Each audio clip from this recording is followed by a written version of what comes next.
very, very good morning to you. We have T-2 more happy new months to go until we say Happy New Year. Think about that. Let us digest. T-2 more happy new months until we get to Happy New Year. Happy New Month. It's October, alafu bas November, and then already it's December. And then once it's December, it's already Feb. Or kuna safaration sometimes up or January. But I think hatujalan. Okay, we'll find out either way. Yes? Good morning. My name is Valentine or at Kalamival. And you are watching Why in the Morning. How you doing? How have you been since I last saw you? What's good? Have you been impeached? Ama nitulie tu. Anyway, at White54 on Facebook, White54 channel on X, White54_ channel on Instagram. And you know when you see me on set, I'm never sitting or walking alone. Give me a chance to introduce Ashanza Foolery. Good morning, please. Good morning. How are you doing? I'm good, thank you. Is this an attempt at humility? Ama tunafanyika hapa aje? What's going on over please, here? humility we will try next year. Okay, unajua nilikuwa naendelea kuplay wimbo kwa akili yangu alafu sasa ukaruin. Sorry. The pattern. Sorry. My lord. Sorry. Lakini nimekwambia very soon ndakuwa matatu preacher. Si nimekwambia hivyo?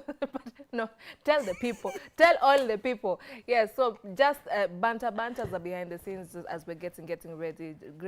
Gracia Maingi has revealed that she will soon.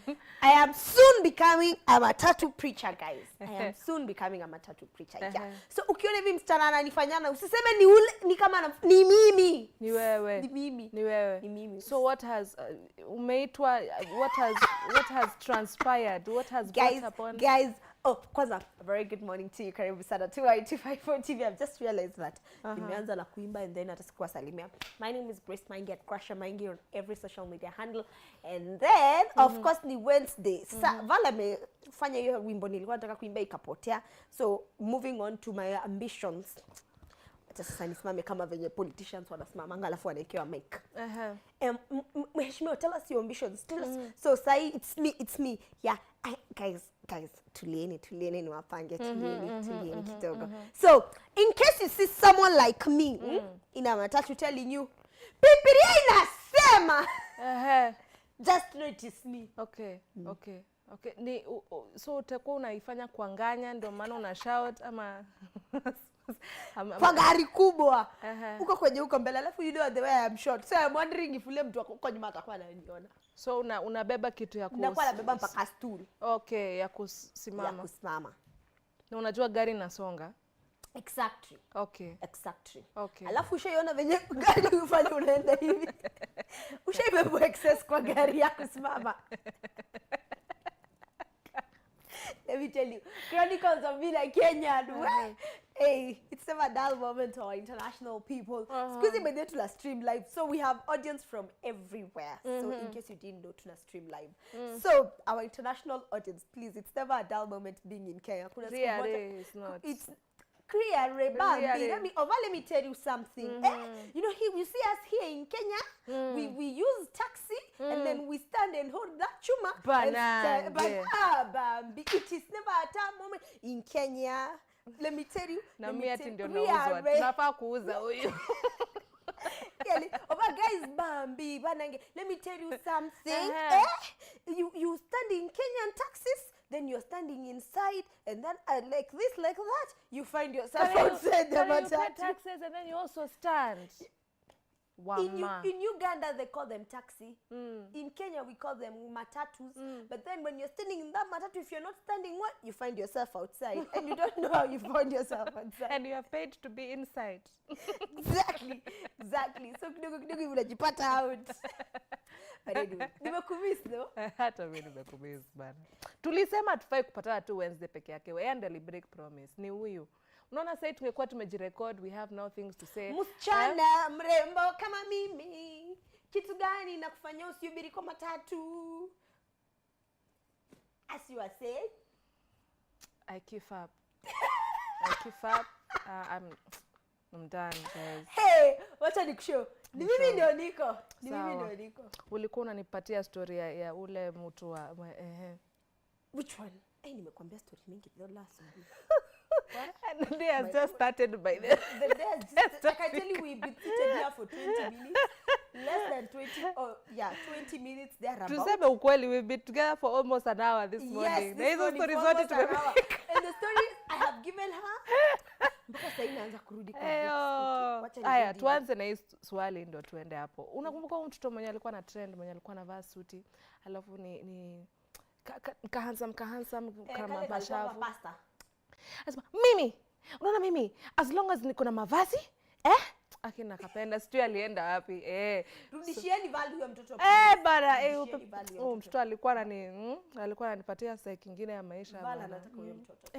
Alikuwa anavaa suti smart ya purple nini luku. But I don't know where that guy went. Ama alipata scholarship akatuacha. Na kuambia siku hizi wacha nikwambie trend ya Kenya. Let me tell you. Let's chambua Kenyan trend ya kukua celeb. Kenyan trend ya kukua celeb. And someone said it the other day. Actually it was Will Broder that was addressing this issue ya this Goliath man. So they were saying the trend of Kenyans is that you will trend for a certain time.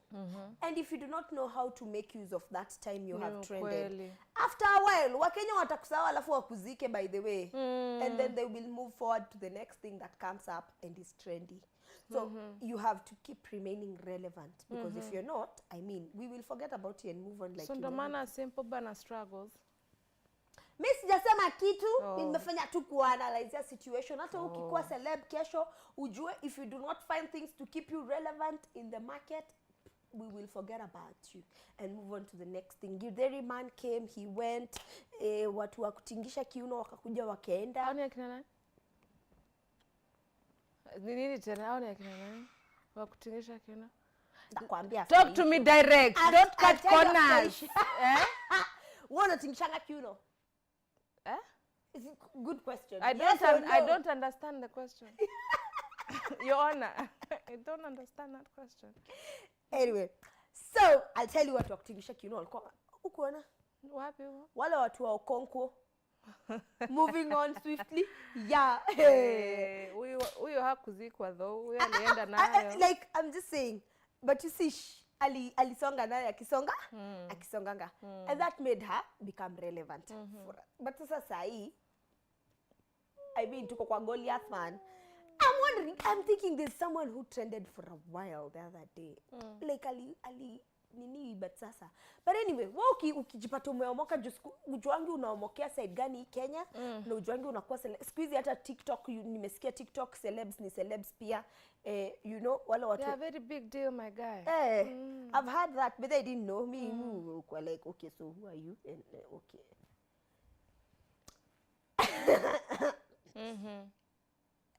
I love the way amejishika mdomo hivi. Sijui niseme. But let me tell you, I've never gotten this thing. I don't know why, but I've never gotten excited about celebrities. Atiju kai. What? Okay. So wewe ni nani? So say tukileta Victoria Rubadiri utakuwa excited.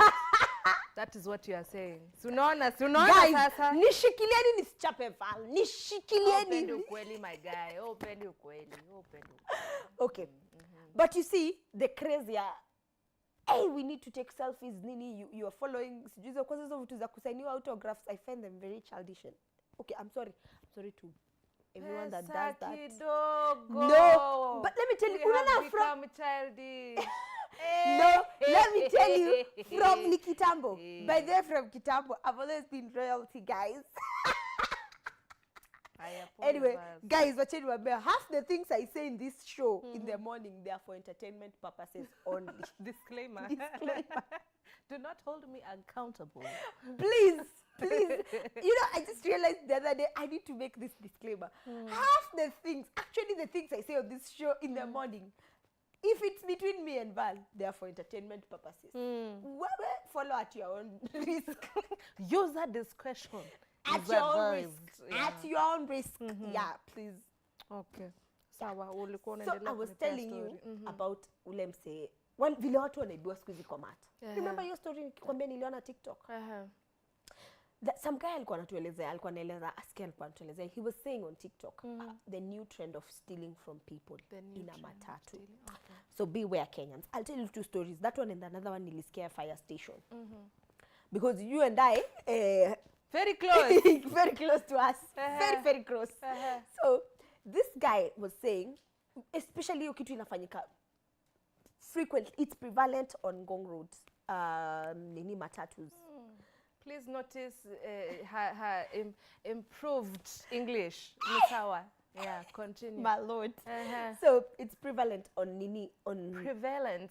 on Sorry, sorry, Ngong Road, okay. On ni like Ngong Road, ndio hiyo kitu inafanyika a lot of time. So what happens? You see the way this big matatus venye uka viti mbili from mbele mpaka nyuma, and then nyuma kuna viti I think 5. So what will happen? Those viti mbili wanakuanga a certain gang of people. So what they do, they enter the matatu. Hawaingiangi the same time, kila mtu anaingianga time yake. And then wanaingianga wakiona watu washaka. So you see the way people kwanza ukaa kiti ya a lot of people want to sit kwa dirisha. So what they'll do is they'll wait for people to sit kwa dirisha, alafu hizi viti za hapa kwa aisle zimebaki. So what they'll do, they'll enter and position themselves in those aisle seats. So and then there will be the kingpin of snatching who will sit at the back, at the back seat. So when the matatu looks like you see the way you enter matatu and then you tell yourself, sasa nimesettle, wacha nitoe simu yangu nifanye nini? Nione kitu, like you start browsing. So this ule mwenye ako nyuma ashaanza kunotice ni nani mwenye ako na simu, like he's marking the people. So what that guy will do, and the Atinaskia is very swift, like very swift and fast. You won't even know what has happened to you. So as you're using your phone, after umekuwa immersed, you know there's a way you engross yourself into the phone, you even like shut out your environment. So when you're so much engrossed in your phone, the guy will stand up.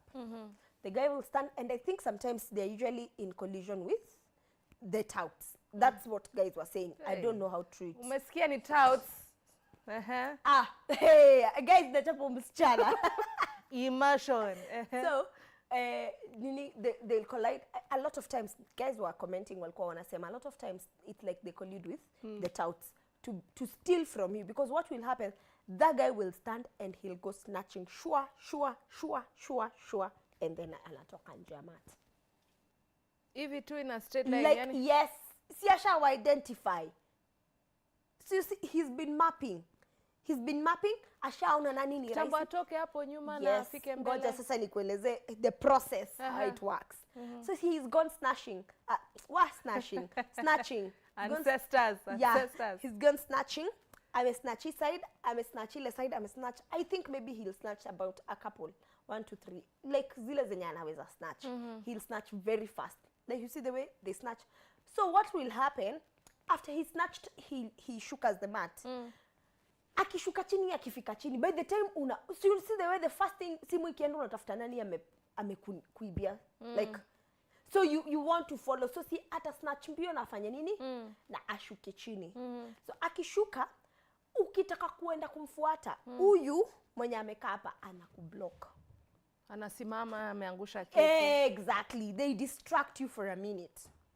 This person seated here will assume kuna kitu ameangusha, ngoja kabla umwambie songa, like hata akasirike, mbona nani akasirike, kwa nini unashinda ukiniambia songa? Because what they'll do, they'll pretend like they were very busy either on their phone, they didn't amevaa earphones, they didn't hear you tell them I want to need to pass, like so what they'll do, they'll create a commotion. They'll create a commotion. Wow. By the time anakusongea utoke, ule mwingine alishashuka. So how do you fuata mtu mwenye hata hujui ameshuka ameenda wapi? Hata hujui anakaaje, ndio alikuwa nyuma yako. Exactly. Wow. So that's how guys are being stolen from in matatus nowadays. Yani mtu anaoga, anatoka kwake, amekaa amepiga luku, akuje aibe. Alafu siku hizi unaona venye waizi ni wasupu. Boka. Waizi ni wasupu siku hizi. Si wale watu wenye ulikuwa unafikirianga, unaona hivi unaanza kushuku. Wewe unakanika unaweza nini? Anaweza nikatia bana. No. Waizi siku hizi ni wasupu, ma baby boys wameka beard, those fake beard gang. Alafu wamekaa ndani ya So tumeacha kufia men, tunafia baby boys. Where? Okay, sijasema, but a lot of nowadays you can't tell a thief. They've stopped looking like thieves. Yenyewe mwizi, kuna wezi Pro Max, so wanakuibia alafu wanakusaidia kuitafuta. Exactly. Umeangusha. So I hear someone was saying in one of the matatus where the tout was not colluding with the nini, with the like that syndicate of gangs. What happens is that ali shout after aliona wameingia kwa mati yake, alishout akaambia guys, namjoi gari imeingiwa na watu na watu wabaya karada. Do you know walishuka wote? Ati apparently it was on TikTok. Guys were saying ati in that mat that guy the tout shouted akasema namjoi gari imeingiwa na watu wabaya, mkae kila mtu akairada na vitu zake. Hivyo ndio ati walishuka. Wewe barikiwe. I know, right? I hope. But let me tell you, my mama shaibiwa hivyo. Hey, sasa my mama alibiwa in a very funny, stupid way. My mama kuna kuizia jaibiwa in Nairobi. Like I have learned from her. Jamani, why? What happened? Mama ya mtu shwari. Ati alikuwa amekaa. Mtu akaangusha ma coins. Akamwambia, "Nisaidie na hizo pesa zangu zimeanguka hapo." So yeah, ako like, "Pesa gani shwali?" Ako like, "Pesa iko hapo chini yako." Ai madhe ameinama ametafuta coins. Hey, in between space ya kutoka GM and Imara, they had stolen 7,000 from her handbag. Yes. Huyo mtu alifika hapo, Imara akashuka. So by the time she's pinduka ingia realize guy, ule mtu alishashuka aliniibia, akokuwa anatafuta mashilingi. Alisema tangu hiyo siku hata uangushe nini hawezi kuangalia. Hawezi tafuta mwenyewe. And she made me like you tuambie hizo stories ndio zile za beware. Mimi nikikakomata alafu uanze kuniambia ati umeangusha kitu, si shughulikangi. I don't, maybe you think I'm very Nicola Rochafu sana. Hii Kanairo itakangi kwa soft, please. Unaweza fikiria mimi atumeangusha kitu, tafuta kitu yako kwenye iko.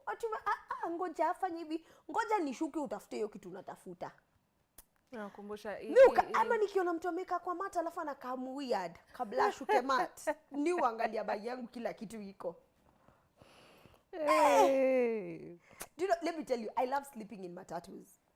I'm those people that sleep in mats. So umesikia sasa tena unalalanga na unakaa rada aje. No, wait.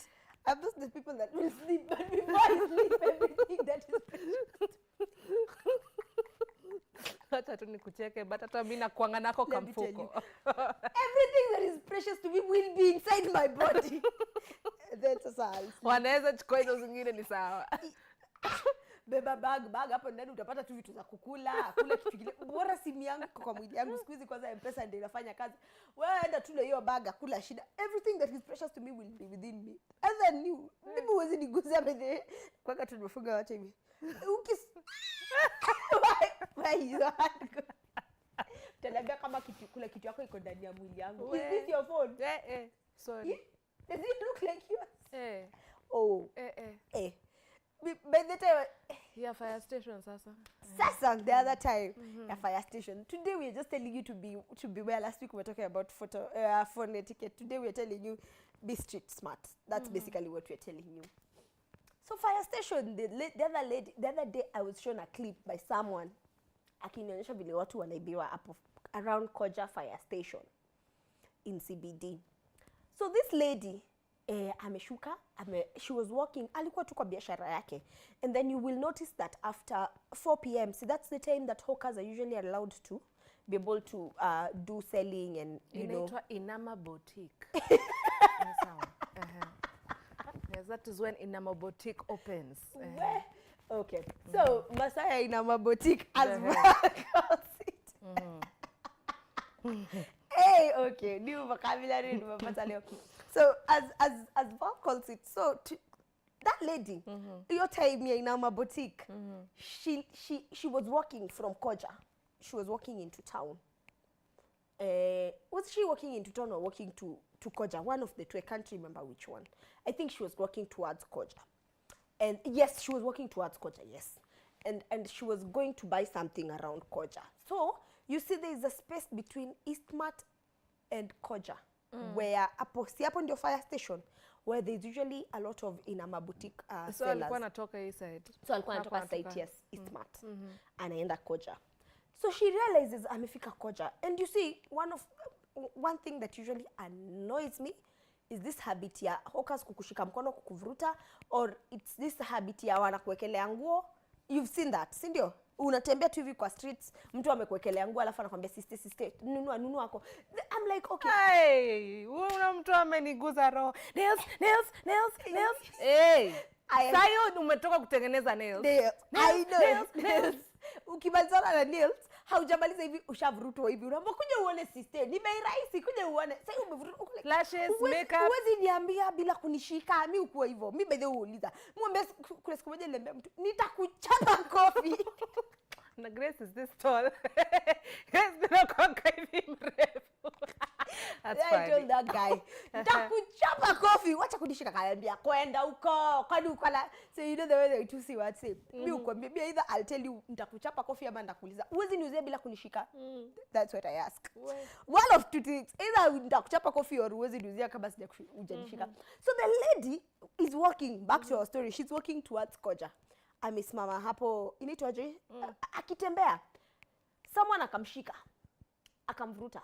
She was thinking ni hoka.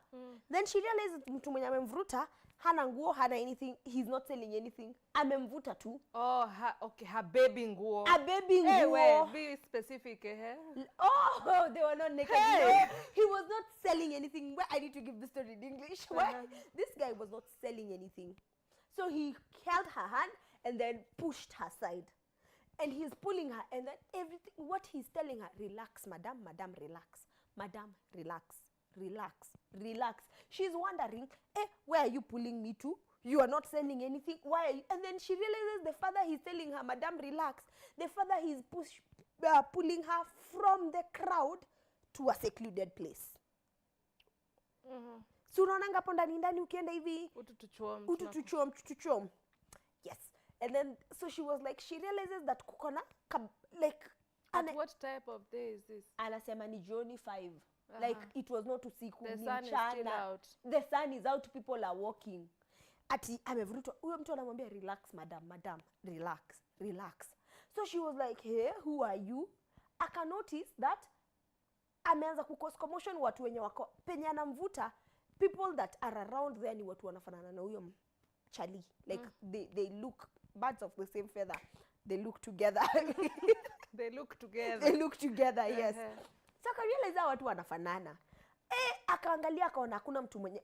Clearly they can see this guy is harassing her, but no one is saying anything. Like what? Kila mtu amejipea shughuli. Unaona venye yani Kenyans, I was just wondering, people can do that to you. So she was there. Anamwambia, unanipeleka wapi? The kid is just telling her, madam, nyamaza, relax madam, relax. After me notice sasa amepelekwa mpaka place like she was in a place where she's secluded. She decided sasa ni kama watu wananiona na bebo na ni kama hawanisaidii. Alianza kushout, mwizi. The guy alimwachilia mbio. Akaingia ndani ya crowd akaanza kumwangalia. The guy alimwachilia na akaingia kwa crowd. Actually he became part of the people that were looking for the mwizi. Yes. He became part of the mob that was looking for mwizi. Then akaanza kumtusi. Akasema malaya wewe sijui nini. Hizo majina mbaya. Alianza kumtusi. Like anamtusi ndani ya crowd. So si unajua ameanza kumtusi, boys wake wameshaanza kumtusi alongside yeye. Walimtusi, guy, everyone, it was so chaotic. People were wondering, are you mad? Are you okay? Ziliza, you know the way people will look at you, madam uko sawa. But then people are looking at her, they are wondering, mama, like, madam looks like, unaona tu venye unakaanga tu like a normal Kenyan, you're just carrying your own things, you're going where you're going. So after amemalizana, si amepita Koja ameenda kwenye alikuwa anaenda. Si huyo mtu amemwacha akaenda. So after ameenda, akamaliza shughuli. She needs to now go back to her stage.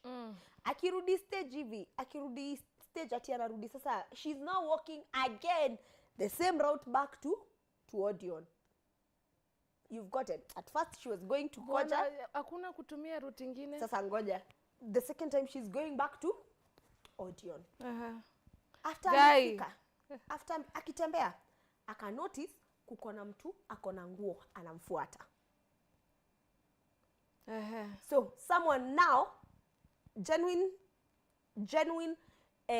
in a boutique seller has now started following her. Amemwekelea nguo alafu amemfuata, anamwambia madam na amwache. Akipinduka anaona ule msee mwenye alikuwa amemshika mkono ile time akipanda. Ndio huyu pia yeye ameshika nguo sasa yeye anamuuzia. Anamuuliza, wewe tena umenifuata? Mwizi, wacha kunifuata mwizi. Siameanza kushout, wacha kunifuata. It became chaotic. So what that guy did, ali realize wale watu walikuwa wamesimama na yeye wakati she was being told relax, ndio wamechukua nguo sasa wanafanya nini? Wanamuzia kirudi hivi. So she decided, what they decided to do, they started hurling insults at her. They insulted that madam. So she was walking, ameshafika Eastmart. Wanamfuata mpaka Eastmart, by the way. Wamemwekelea nguo. So what did she do? Akasema wacha sasa achukue hizo nguo afanya nini? Aya, sasa si unajua amefika Eastmart. Aya, Eastmart akapata wale wamama wanakuanga wamekaa wapi? Hapo. Wamama wacha waanze kumtusi. Wamama wanamtusi because they are thinking unajiringa or something, or like, you know, I can't remember, like people hapo vendors started insulting her. Yeah, because walikuwa zile za like, oh squeeze mnajifanya ama ni juice jui, you know, the way people are so bitter with life and they're thinking ama because you think you're better than us, blah blah blah blah blah blah blah blah. So what she decided to do, she took the clothes akaeka chini. Makosa. And she started, sasa wacha sasa waamue sasa kumfuata properly. The guy wa kumshika wa kwanza wa relax plus watu wa kuuza nguo. What she decided to do, akaamua kuchukua earbuds, akavaa na akaeka makosa ya pili, akaeka sauti. So ana realize as she's listening to music, anasikia mtu anashout huko nyuma yake. But now she was imagining that if it was like kelele ilikuwa huko nyuma, she was imagining by the time anatembea huku mbele, kama ni kitu ilikuwa inafanyika huko nyuma inafaa kuishia, she's supposed to hear it fading. But now she realizes it's getting closer and closer. It's like inafuatana na yeye, ndio akitoa hiyo baada na realize anafuatwa, anashautiwa. She was like they hurled insults at her. I can't remember what she said, like ilishaje, but eventually alienda kwenye alikuwa anaenda, waliachana. What do you mean you can't remember how it ended bwana? Huwezi nipatia story moto kama hiyo kama ukumbuki venye ilisha? I cannot remember exactly. I can't remember walimwachilia like nini ilifanya wamwache. Kuna kitu ilifanya wamwache. And then now akaingia mat, akakimbia akaingia mat hapo Imenti House, hapo opposite somewhere, hapo hizo Odeon somewhere around there. Then she went home. My lord. But she was like, we ogopa Kenya. We sasa mtu hawezi fanya tu shughuli tu. So ukitembea tu hapo ukiona mtu anakushika hivi anaanza kukwambia shout mwizi, shout akuache. Okay, sawa basi. We ukikaa kwa mat chunga vitu zako vizuri please. Ukitembea ukunje chunga vitu zako please. Na wenye nyinyi mnakuanga content creators, content wa kutoa kusimu kila siku huku, hi guys, haiko unieke kwa TV nikicheka. Haiko kufanya hivyo, ilikuwa tu private joke on this side.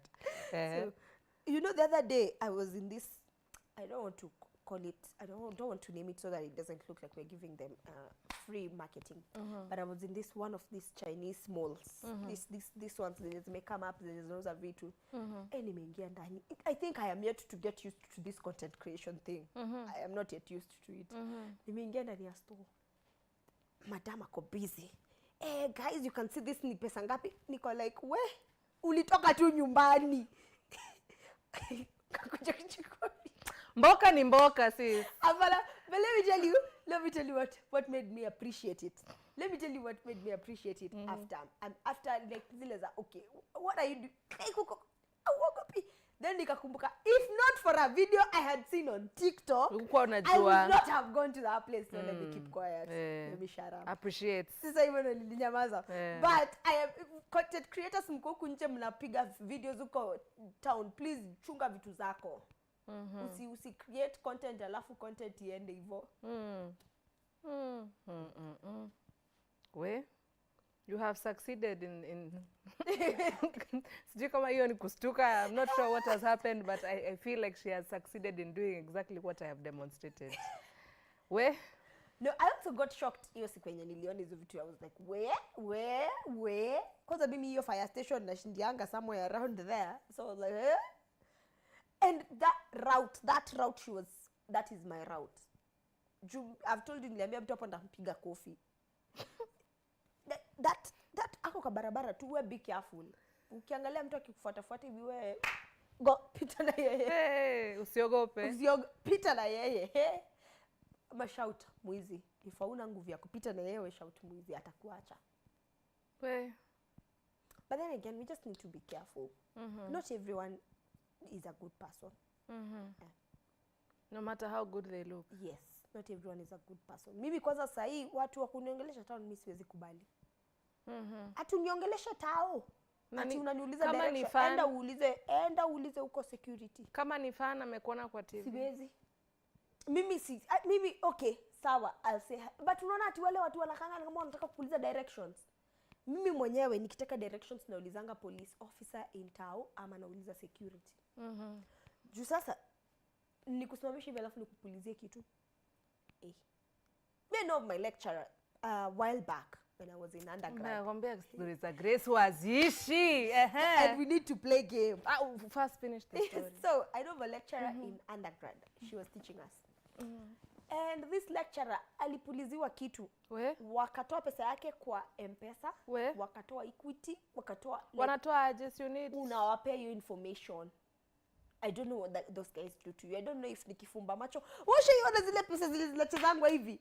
Unainua hivi chapa, unapindua, unainua, unaambiwa ni 200. Unainua hivi unatoa 5k. Kidogo kidogo 5k imepotea. Hey.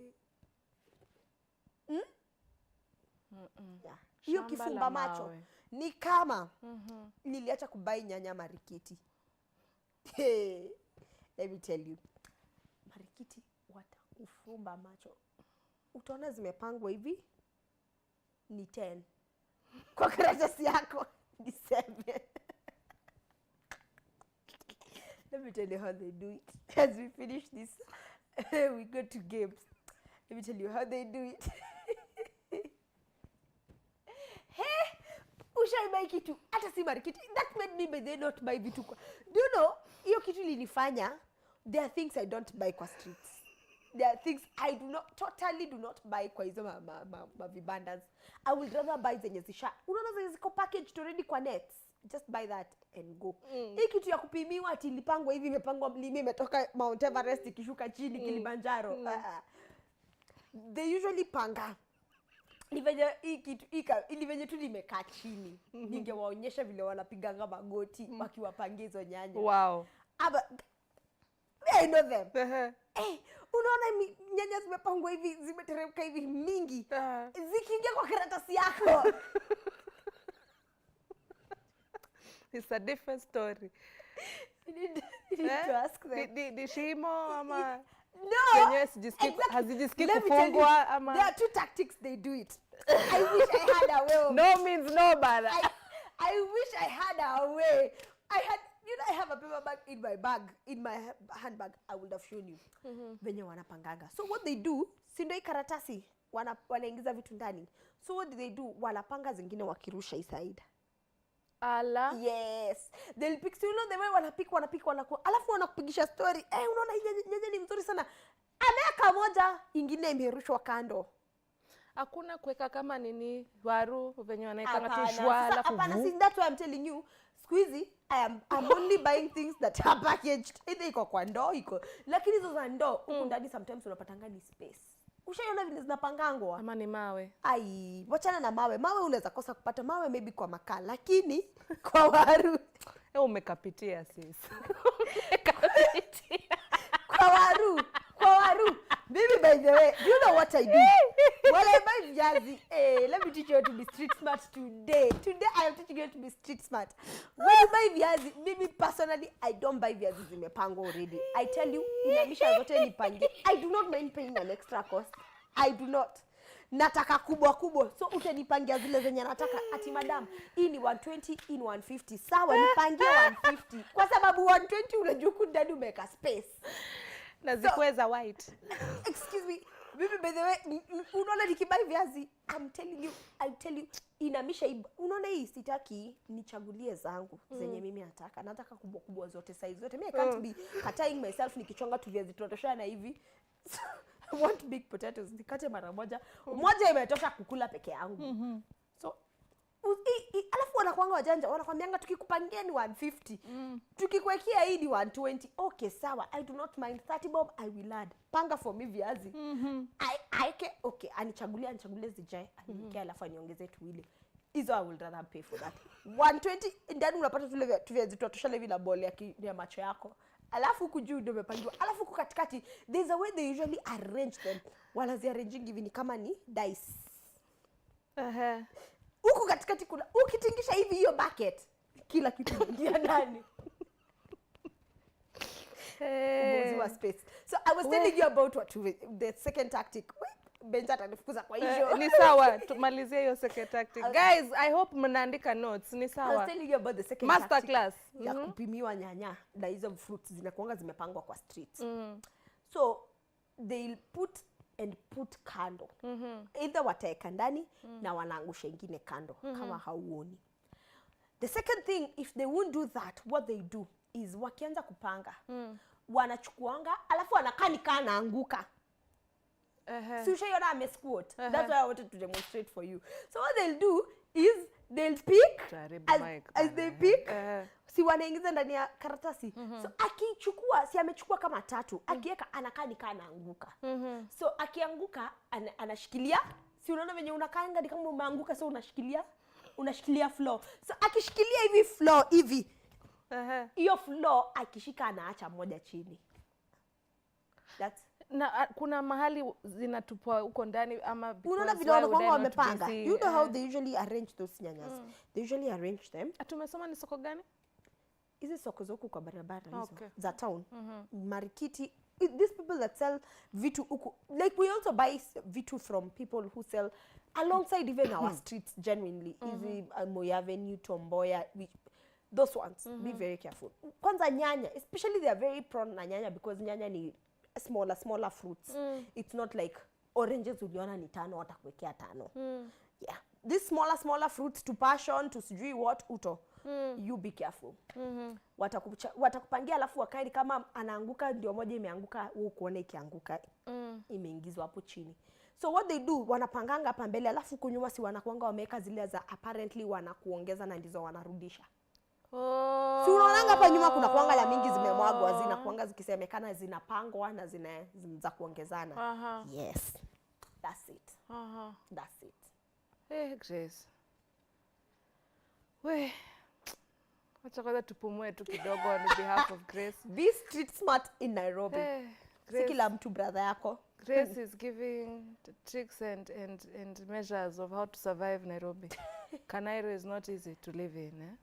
Hebu tuende kabla nikumbuke story nyingine tena. Sawa, fanya hivyo, acha tuchukue break and then we'll be back for fun zone, okay? Hashtag of the day is why in the morning.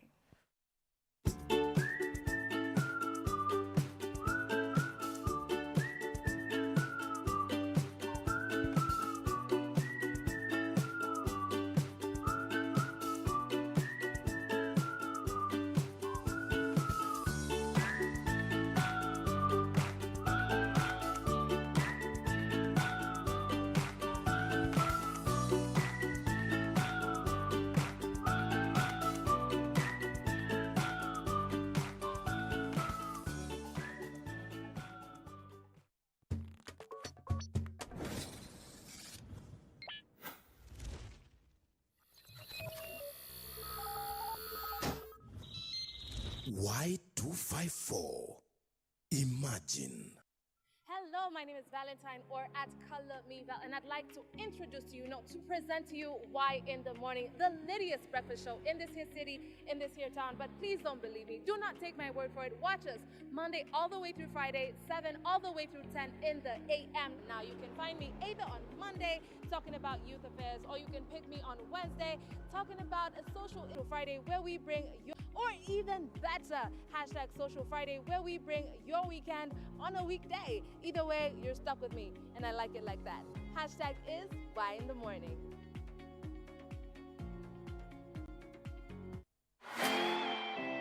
Do you know where you are? We call it Tea Room. Tea Room is now officially open. Trending topics right here in Kenya and internationally as well. We're all about tea. We're about to serve you the hottest tea in town. We are bringing you celeb gossip. Yeah, celeb news, what's been happening throughout the week. Well, this is because we're all about the entertainment world. Trust us to serve it hot because we are all about being in other people's businesses and nothing is off limits. Sundays at 7 p.m. 天上的云彩似海河流呀，嘿呀嘿河流，嘿呦嘿河流。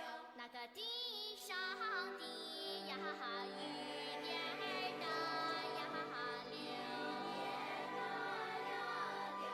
哎呀地上的呀雨点儿呐呀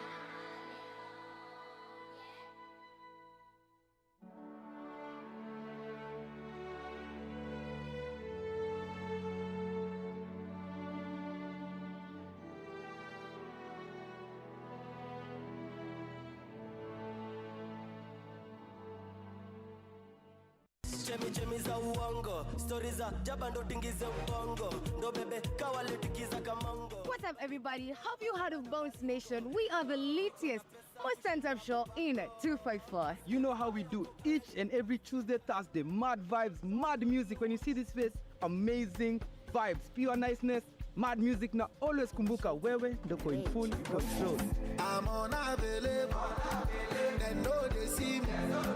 I go by the name Feeling Jean. And I am the beat doctor, DJ Epic, straight out of Gas Chamber DJs. You know how we do. Of course, catch us every single Tuesday and Thursday from 4 p.m. all the way to 7 p.m. for mad energy, good vibes, and interviews and interactions with your favorite celebrities.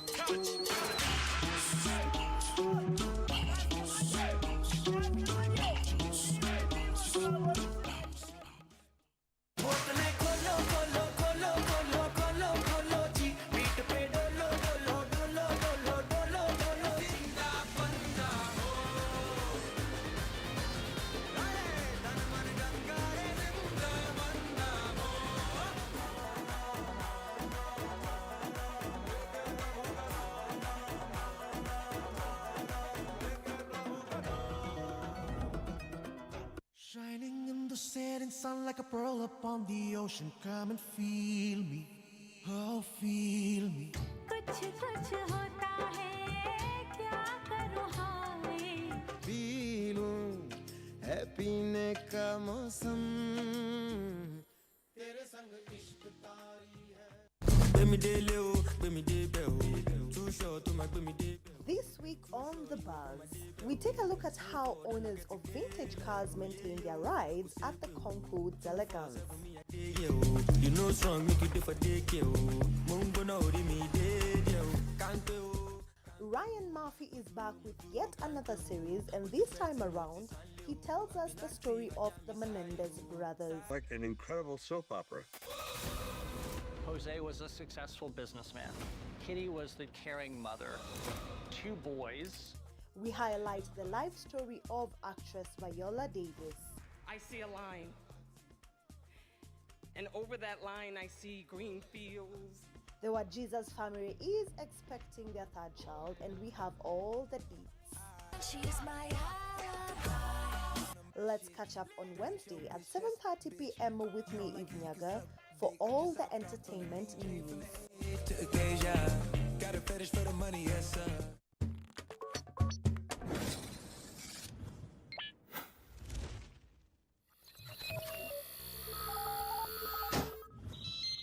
Y254.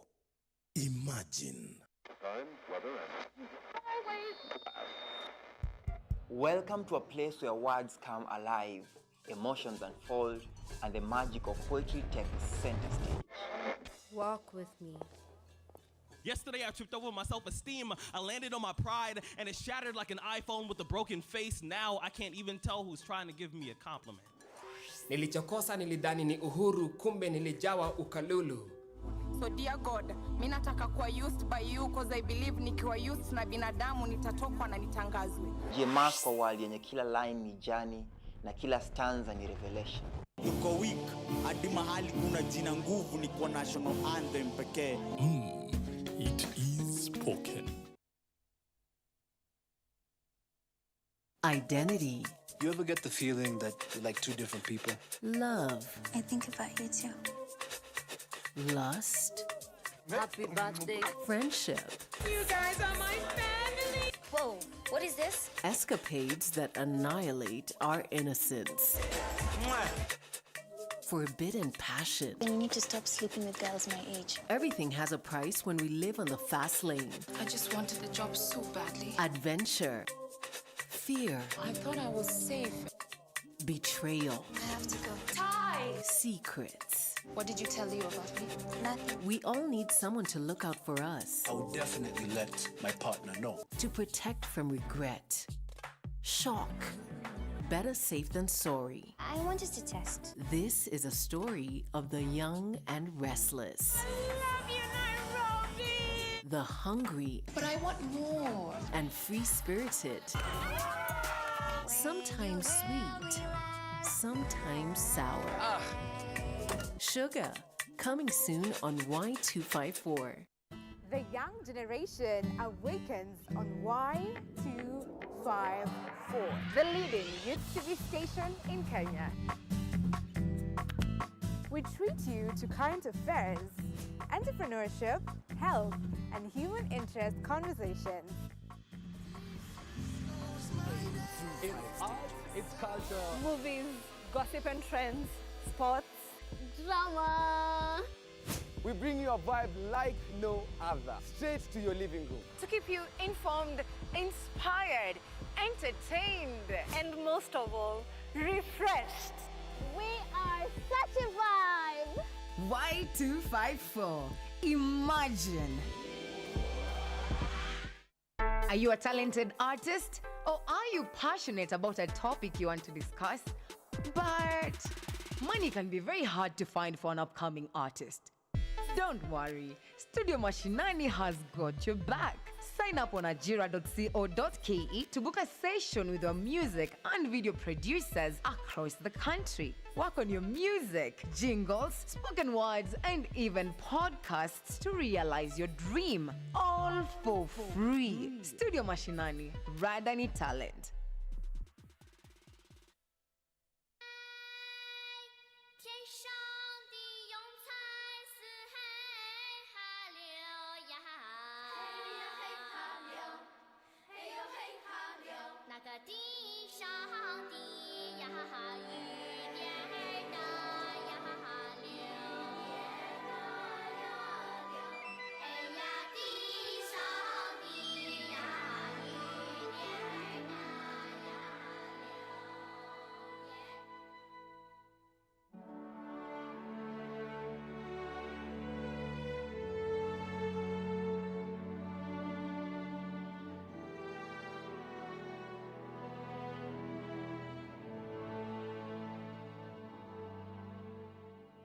Naomba nafasi mimi nicheze nawe, ateja karibu sinicheki toka. Oh yeah, hatujuani but tonight you could be my babe. Soga nambe, inform, imekubali, excuse me. Promise me, Sam, not to do the things I've done. Kama umepewa sahau shida, kama umesota leo tupige makelele. That is the energy that we are starting off. That whenever the energy is wrong, we beat it wrong out here at karaoke. The only show you get the opportunity to wear the courage of Omena. Look at the mic, hear through the eye, and get to unleash the inner rock star.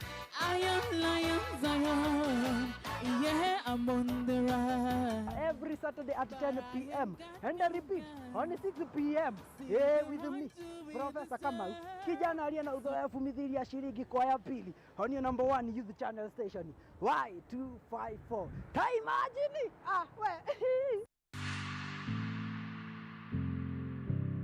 It's art, it's culture, it's fun, it's attitude. We sample some of the best artistic works locally and beyond our borders. Oh, and don't get me started on the cultural events. Music, dance, fine art, culinary arts, and much, much more. You name it, and we have got you covered.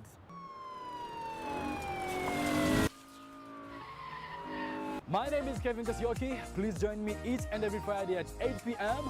only on Y254 channel.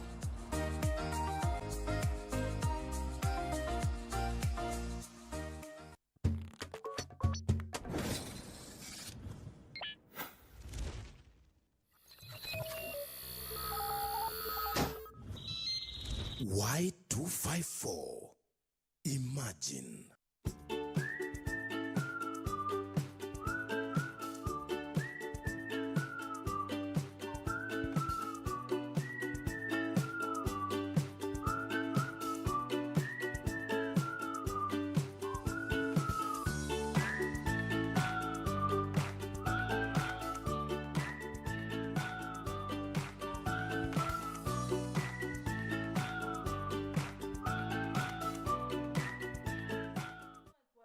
If you are just watching us for the first time this morning or for the first time ever, my name is Valentine, or at Color Me Val. Karibu sana. Hashtag of the day is Why in the Morning. Now we have multiplied.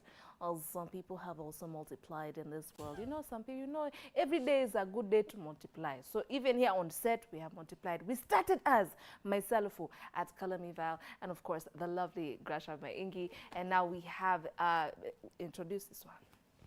Nimekupea the floor. Introduce. The easiest way to introduce Benjamin. You know, my dress today is not allowing me to do that thing. Oh, mumetoka ni adoa nyoba. How do you say it when you're nini? Mundu wa musi. Wewe wa musi. Wa musi. Okay, yeah. Wa musi. Mutu So, wa guys, ladies, wacha niwaambie venye tulikuwa tunafanyanga. Ladies and gentlemen, boys and girls, teachers and students, and our fellow students in front of you. Wewe usimame nika tuko poetry class. Sorry. Watu walikuwa wanasimamanga hivi. Okay. Benja, hivi simama hivi. Hivyo. So, ladies, kulikuanga na mwenye alikuwa anatokea hapa mbele. Alikuwa anasema, ladies and gentlemen, honorable adjudicators in front of you. Niko kwa honorable, my guy. Honorable. Guys, focus. So, in front, wani mpaka nimefanya vile nilifanya. In front of you. Pia mimi nafaa kufanya manibaki tu. In front of you is Nimesahau ni nani? In front of you is Benjamin, ready to present to you questions of the day entitled Fun Zone. Yes, Fun Zone. Sit back, relax, and enjoy with a banana audience. smile. Audience, nimekulola. I see you. Okay, very good, very good. So, nishafanya introduction. So, nishasema, welcome. Inakujanga na welcome. Kwani wewe ulikuwa unasemanga poetry gani? Uliendanga music festivals? Now why are you asking me hard questions, teacher? Benjamin, you're welcome. Alafu tuangushe. After your introduction, yote mpaka nikasimama hapa nikafanya welcome. Hao wenye wako juu leo wataniua Good morning, welcome to H54 Why in the Morning. My name is Benjamin, as I've been introduced. Right now we're doing Fun Zone. I'm going to play Steve Harvey. I'm going to ask a series of questions. Please let them be easy. They'll be easy for Kwani tukuweka catch hapa katikati leo? Catch me hata na kitu ya kukula leo. Catch. The catch is usually food. But anyway, sorry, why in between you are we coming around? You're passing around. Anyway, we'll be asking general knowledge questions, music questions, pop quiz questions. The game is whoever answers the quickest gets a point. I'm writing down points. Right. Yes. So the winner at the end will get something. Yeah. Even the competition. May the best team win. Yes. Yes. Okay. Never dull moment in the morning. Drum roll. Okay, we start with the first one. How many continents are there in the world? 8. 6. 7. 8. You may skip. What is the capital city of Japan? Tokyo. Who wrote the play Romeo and Juliet? Shakespeare. Shakespeare, okay. Which planet is the closest to the sun? Mercury. No, Hey, because since the no, we have a lot of rigging battle. rigging already. This is already rigging. Why are you what was that? No, I was Why looking- you I was use that looking at Violet? Kuonyesha mimi They're fulani ya- supposed to be quick, my guy. Hasten pace. So, how many colors are there in the rainbow? Damn, 7. What is the tallest mountain in the world? Everest. Mhm. Yeah. Who's the first man to walk on the moon? Armstrong. Uh-huh. That one doesn't get better. What is the chemical symbol for water? H2O. H2O. Which element is represented by the symbol O in H2O? Oxygen. How many bones are there in the human body? 27. 106, 127. What? 106, 127. One of those answers is correct. Okay, that marks the end of general knowledge. Val is the winner with 6 points. You only got 2 points, Grace. Woi, nianze kutrain na watu wa kutingiza So how kiuno. many continents are there in the world? There are 7. Na yule wako. Wewe ngoja tupewe answers. Relax. Hey, let me tell you, I love it here. Tulia. I love it here. Relax. Si tuliambiwa relax na watu wa town. Relax. The capital city of Japan is Tokyo. She got it. Who wrote Romeo and Juliet? She got it first. Ulichelewa.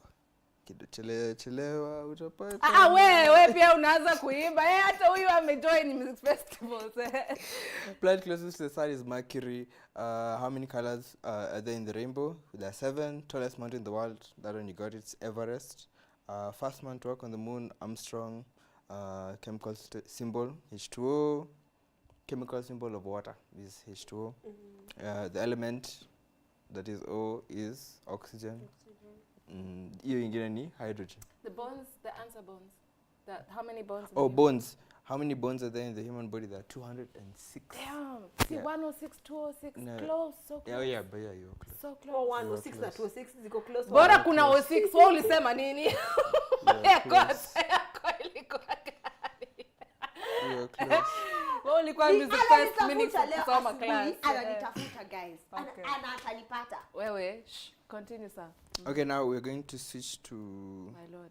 silly questions. This one, there's no correct answer. Just the first one to say something and remember that answer, and you're gonna put a point. Sasa tukisa. Okay, wait. Why are we remembering the answer? Because I'll ask you again. Later. Yeah. My goodness. My lord. Yeah. Okay. So don't be blurting out answers. Okay. Okay. Where's my pen? Okay, we start. If you are a vegetable, what would you be? Pineapple. Pineapple. Me, if I was a vegetable. But imeenda kumekasa. But you did say the fastest. No, please be clear. The first one was fast. The first to blurt And you've out just an told answer, but me you have to not remember to it. blurt out. So what do you want? Okay, like by not to blurt out, I mean like usiseme tu. Si ndio nimefikiria, wewe ukaanza kuniambia hii imeenda. So utaki nifikirie. Wewe nishapata pineapple. Twende. Excuse me. Uko na 6 points already. Pineapple Wacha ni kunipea vegetable. nguvu. Pineapple ni vegetable. Yes, pineapple.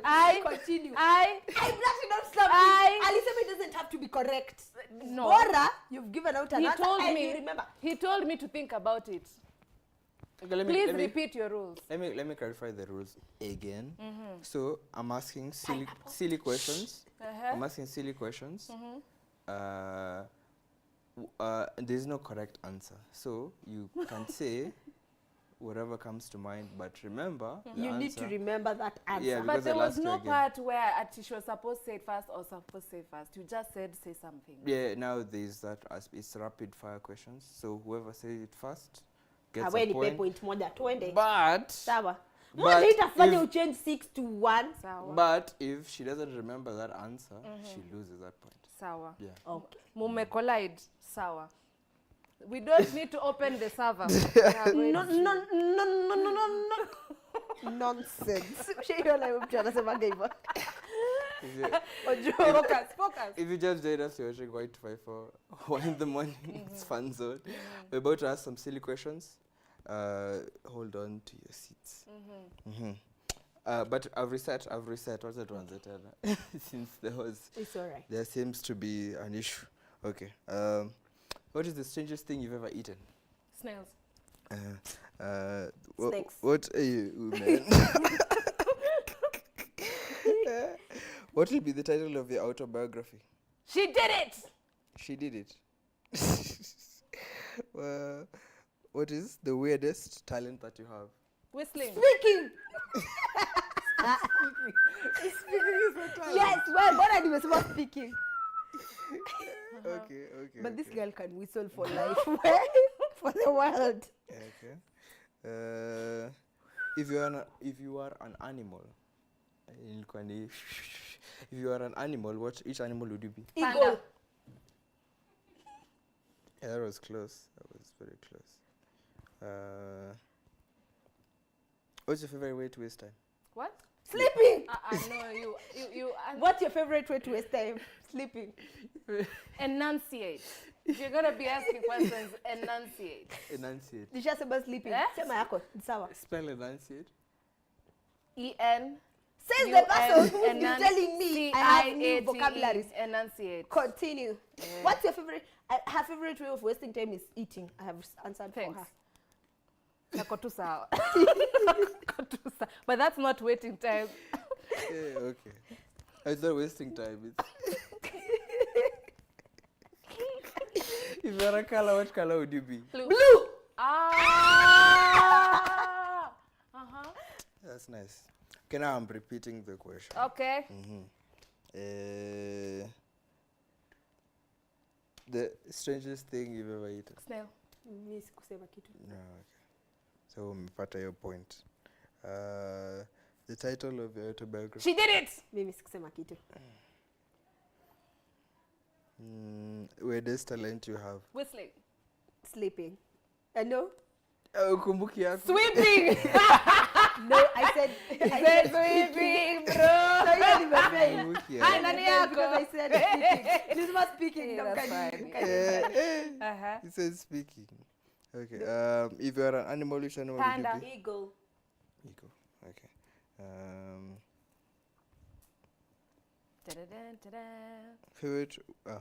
Favorite way to waste time? Sleeping, eating. I remember because I answered right. By your colors, mnajua color. Yeah. Blue. Although I don't have a favorite color, but I like blue.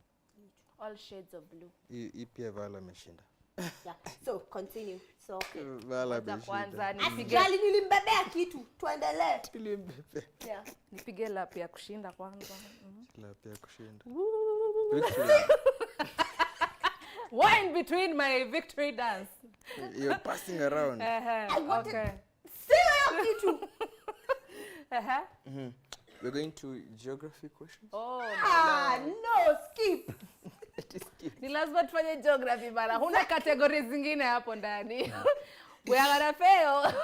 You're gonna science. Hati? Science and technology. No, rudi kwa silly questions. We do not mind remembering. Yeah, kuna music. We can try music. Bora si international music. International music. Zawa kina Justin Bieber. No, moving on. Nimemsamehe. Nimemsamehe. Kuna pop culture. Hata hiyo nimemsamehe. Uko na za Biblia hapo? Kai. Tunaweza jaribu si wote. Try geography. We can try geography. Try geography. I know tutaanguka but it's okay. We can try geography. Sasa tutaanguka mbele ya watu. Okay, sawa. Sawa, usituaibishe basi. Warudi kwa silly questions. Uko na category gani nyingine? Ni hizo. Jaribu science. We can try science. Let's try science. We have set ourselves up for failure. Victory. Tujitetee mapema, guys. What's about to happen? Guys, what disclaimer? We are just doing this for entertainment. No answer is wrong in this class. Actually, science is just the exact opposite. Yeah, entertainment. And no answer is wrong in this class. Every answer sisi ndo tunakushow. In short, tunakwambia kama Kenyans. Okay. Sawa. Use discretion pia na wewe. Discernment, sawa? Discernment. Aulize maswali za. Reminds me of something I had the other day. Okay. What gases do plants absorb from the atmosphere? Carbon dioxide, nitrogen. Yes, carbon dioxide. Sorry. See, they breathe in and I then thought hatukuwa they tunajua breathe na out. wewe. Ai, hatukuwa tunajua. hiyo tu nilikuwa najua. I'm sure hizo zingine sijui. What is the first artificial satellite to be launched in space? No idea. Okay, we But skip. hiyo science yake, you've seen. Who is known as the father of modern physics? No, I should know this. Hata mimi amenipotea. Like I feel like ni mtu tunasikianga. Ni sawa tu. Benjamin has been sent. I don't know by whom, but he has been sent. It's okay. It's all right. What is the powerhouse of the cell? Powerhouse of the cell. Kweli, mitochondria. Yes.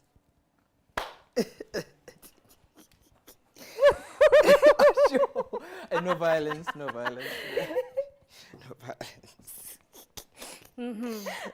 Which part of the cell contains genetic material? Which part of the Cell. Part of the cell contains genetic material. Mimi hata biology nilikuwa naioneanga kwa view sasa. What part of the cell contains genetic material? History. Okay, skip. What is the freezing point of water? 0. Si una boiling ugali ama haujui freezing point na boiling point? Hadi unaitwa mkutano. Unaitwa mkutano. Si kuna room temperature then 0 then minus. Bora hata ukioda maji. Bora najua ku count pesa. Hizi vitu zingine. Mambo za dunia. Anajua bei ya sukuma, nyanya. Anajua ni kala gani. Hizi vitu zingine tutajulia mbili. Wewe usitukane Grace aliletea keki last week. Exactly. Anajua ku bake by the way. Exactly. Hebu niongeleshe mbaya uone. What does DNA stand for? Kai imepotea na dawa na inu.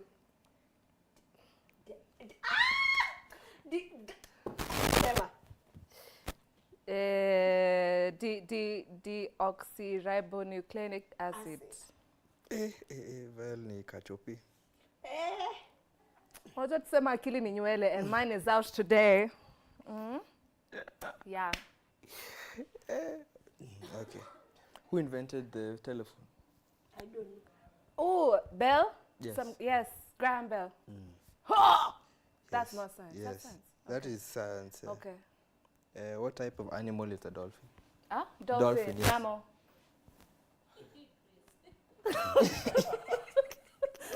Hey, wewe, dolphin ni mammal, guys. Hata hujapata hata kamoja. Kama prefect wa hii game, nimesema hii game imeisha. Tujaribu geography first.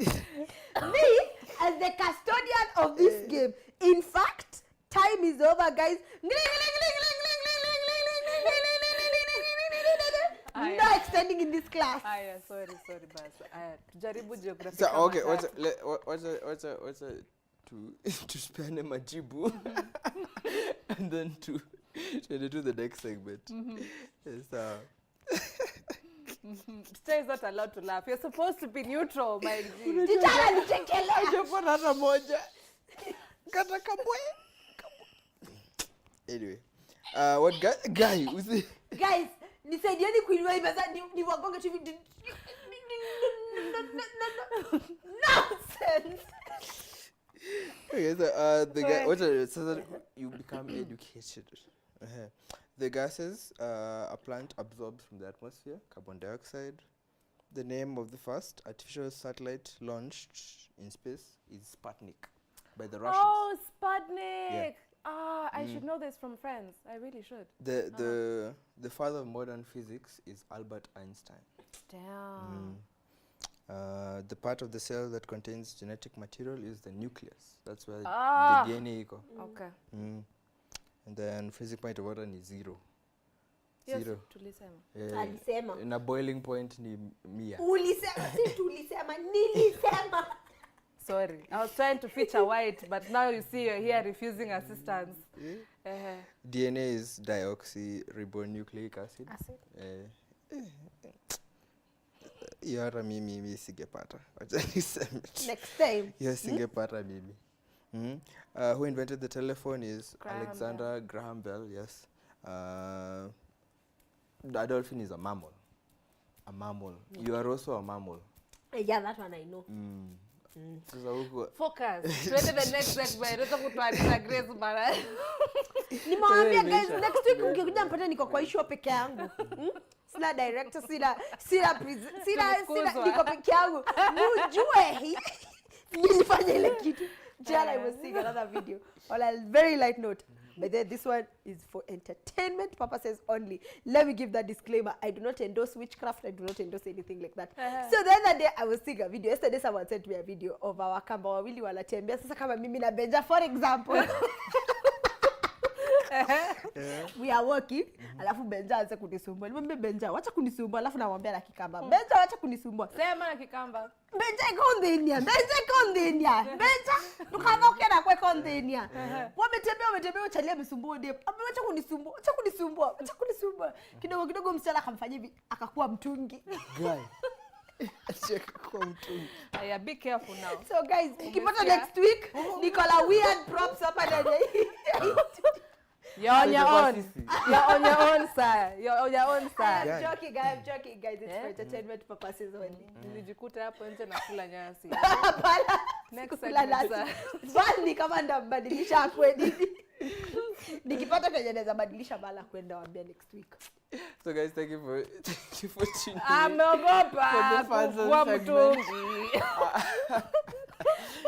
Thank you so much. Advance sasa utupeleke hiyo side. Okay, sasa umetuambia kwanza handle zenu alafu ndo tuende. Oh yeah, we have an interesting conversation with Africa Hearts founder. She is coming on Inspiring Stories, so she is already in the house and she's going to be talking to us about her journey. She is a woman who is doing so much, so you want to stay back and watch that story. And then we also have question of the day on our social media handle. Please go on our social media handles at Y254 channel on Facebook, Instagram and X. Val will be tackling that, and funny enough leo tumewapea street mat tips mpaka tukasahau kuongelelea that question of the day. But trust Val to bring you the best of the best. Do that. Sir, Bwana Steve Harvey, ujue after a game kuna mshindi na mshindi anashinda kitu. Yes. Ni sawa, unanipea zawadi. Yeah, nakupea zawadi. Ile siku nimeshinda, kwa nini usemangi mshindi akona zawadi? Umeshinda mara ngapi though? Actually a good question. Nimwambia social media on that bombshell. Ukipata Nicola Kitty Smart TV na kama maridadi. Ni mimi. Utanikalia, guy, we. Social media handles, please. Benjamin Chalo, everywhere. Anywhere, yes. All right, you heard the lady and the gent. So funny thing is we actually did come from telling you about street smarts and tips here and there. And now we're going to take it away and take you to book smart. We'll be talking about STEM, and you really want to just wait and hear that conversation. In the meantime, please keep it Y in the morning here on channel Y254. We'll be back after this short break.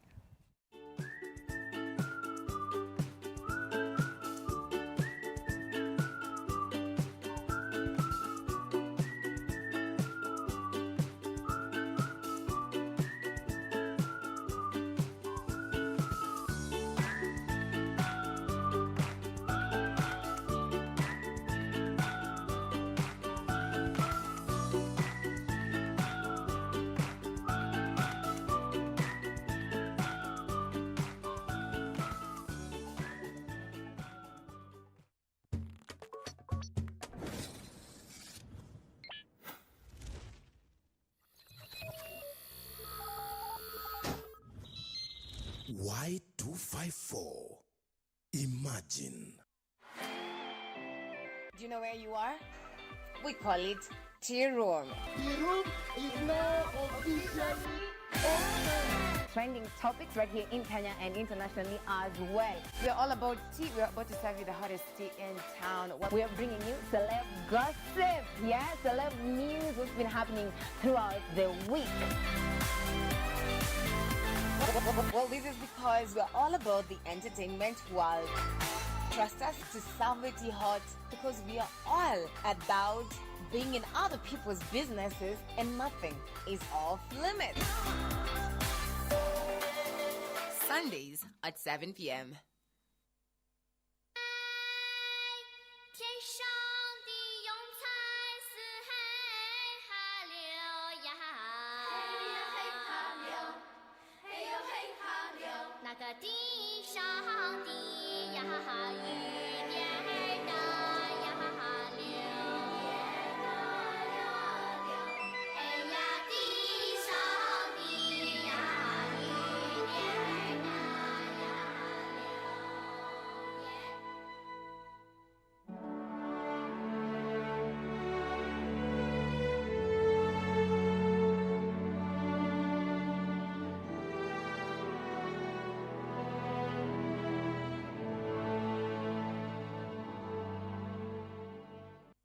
Chemi za uongo, stories za jaba ndo tingize ubongo, ndo bebe kawalitikiza kamongo. What's up, everybody? Have you heard of Bounce Nation? We are the latest, most stand-up show in 254. You know how we do each and every Tuesday, Thursday. Mad vibes, mad music. When you see this face, amazing vibes, pure niceness, mad music. Now always kumbuka wewe ndoko in full control. I'm unavailable. They know they see me. I go by the name Feeling Jean. And I am the beat doctor, DJ Epic, straight out of Gas Chamber DJs. You know how we do. Of course, catch us every single Tuesday and Thursday from 4 p.m. all the way to 7 p.m. for mad energy, good vibes, and interviews and interactions with your favorite celebrities.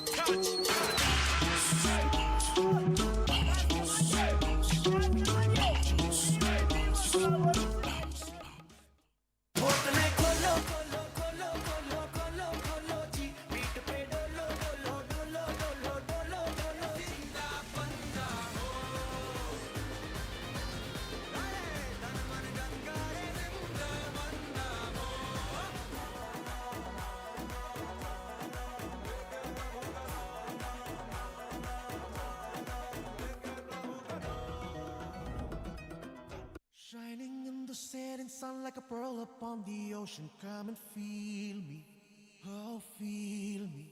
कुछ कुछ होता है क्या करूँ हाय पी लूं है पीने का मौसम तेरे संग इश्क तारी है बेमी दे ले ओ बेमी दे बे ओ too short to my बेमी दे. This week on The Buzz, we take a look at how owners of vintage cars maintain their rides at the Concours d'Elegance. You know strong make you differ take you.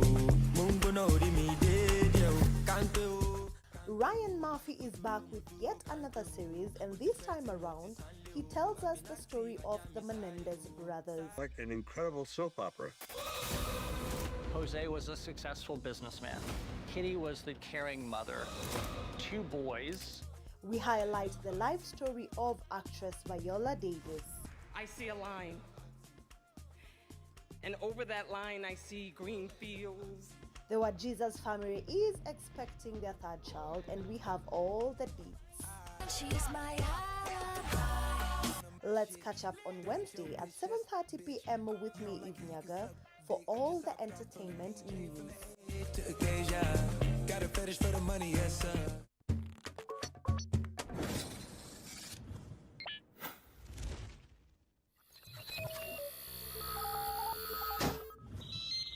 Y254.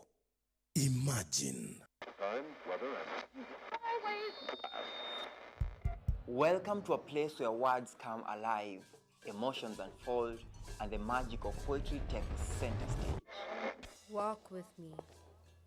Yesterday I tripped over my self-esteem. I landed on my pride and it shattered like an iPhone with a broken face. Now I can't even tell who's trying to give me a compliment.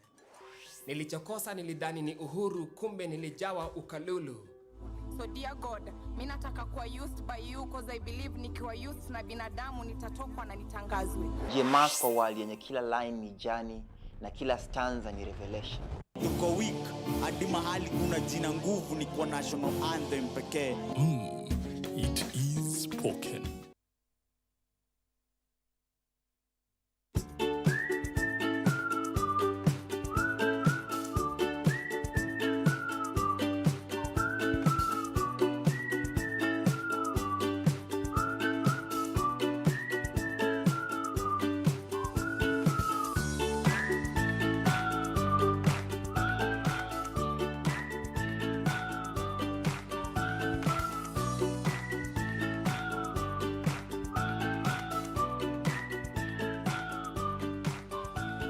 Morning to you. Karibu back to I254 TV. This is still Why in the Morning, this being Wednesday, where we get to do Empowerment Cafe, that is inspiring stories, and then we get to shift gears to WCW. And I still insist, next week, munijaribu hivi, kidogo kidogo hivi, Val, ukuja na gift yangu ya next week. I'm going to be mshindi wa your game. Na mkipata hivi kiti maridadi nishawashwa nitakuwa nimefanya ile kitu. But anyway, that was just for entertainment purposes. We've had a great show this morning. The previous segments with Val were very amazing. So usikungojange tu kuanza hii show saa 2. Anzanga saa 1 na sisi. Ukianza saa 1 utaget tips, utaget entertained, utaget to crack up your ribs and everything in between. We are just the perfect, amazing duo. But then we shift gears to inspiring stories. This week, I get to feature Christine Musandu, who is a coach. She is an events planner.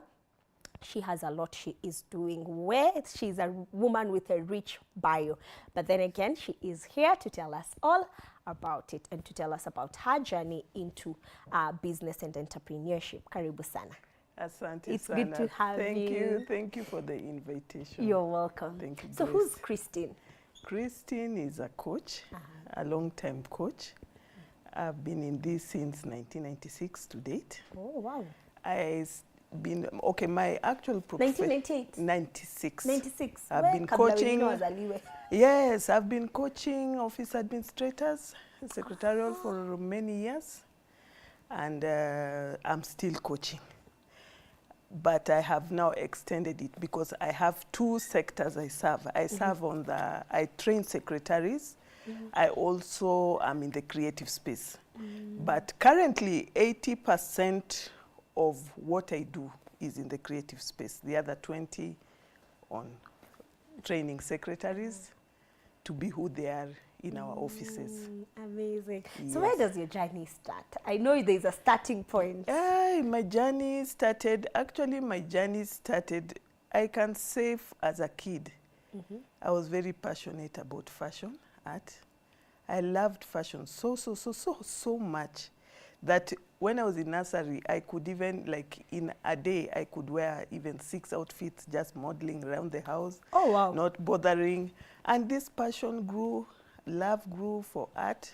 I happened to come from a family where also art was key because my late dad was one of the first fine artists to qualify to study fine art at Maseno High. So, you know, father having that art, and mom also was really passionate about stitching and what, so you can see where the love came from. So you grew up in an artistic home. Yes, Okay. so it grew like that. Finished my, I went to St. George's Primary School and later Moi Girls Nairobi. Yes, and that's where my journey started. I finished high school. Of course, you know, I had to also redo my examination sittings. To be honest, why? I did not perform so well. Okay. So you see those things that sometimes you find you don't perform so well, and parents are really on you. Why did you? But my parents were very supportive. They don't, and I encourage even young people today, even those who are going to sit for exams, the KCPE and the KCSE, that it's never end of the world. The most important thing with this is what you get. at the time you get it, what will you do with it? But some people feel like, oh, I got a D minus, so I'm not, you know, I'm not so smart enough. But let me tell you, life begins after secondary school. Let me tell you, it's another extended life. You still don't have an idea how it's going to turn. So I got to do my secretarial studies and then my training. For many years, we were running a TVET institution, even as a family, private TVET. Ah, okay.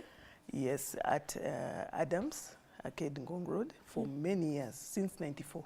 Ah, okay. So my mom was like my friend. She was my mother. She was my business partner for all that until she passed on in 2019. So I took over.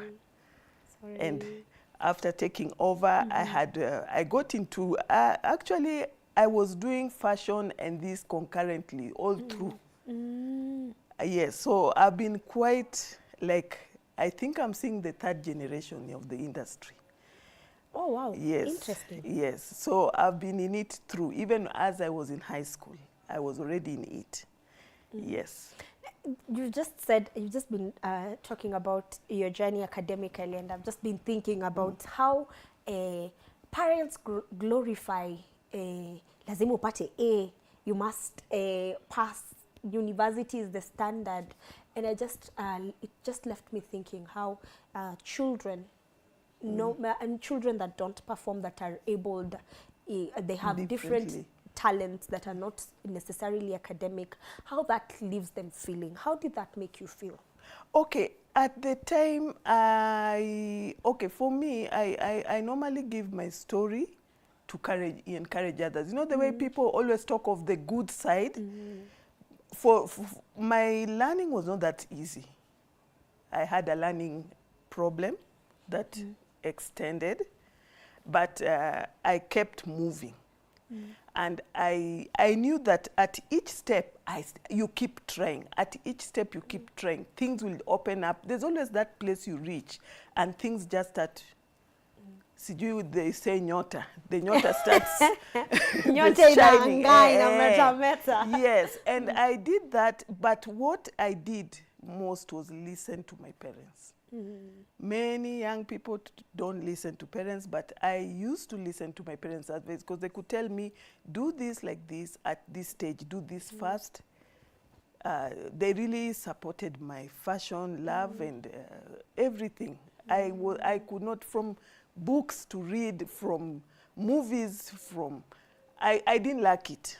Apparently, my late dad also worked here, so. Ah, wow, interesting. So I'm at home from 1982 to 1998. He was the director of information. Interesting. Yes. Wow. Karibu nyumbani. So it's not, when I come to KBC, I know I'm home. Yes. I from the time I get to the gate, and I know his docket was under KFCB now. You know, I think that's under, yes. So back to how I grew. After finishing, when I did my GCE again, a private candidate, so I did it and I was able to get a good grade. Yes, and that fund when I had done my secretarial studies, so I went and studied.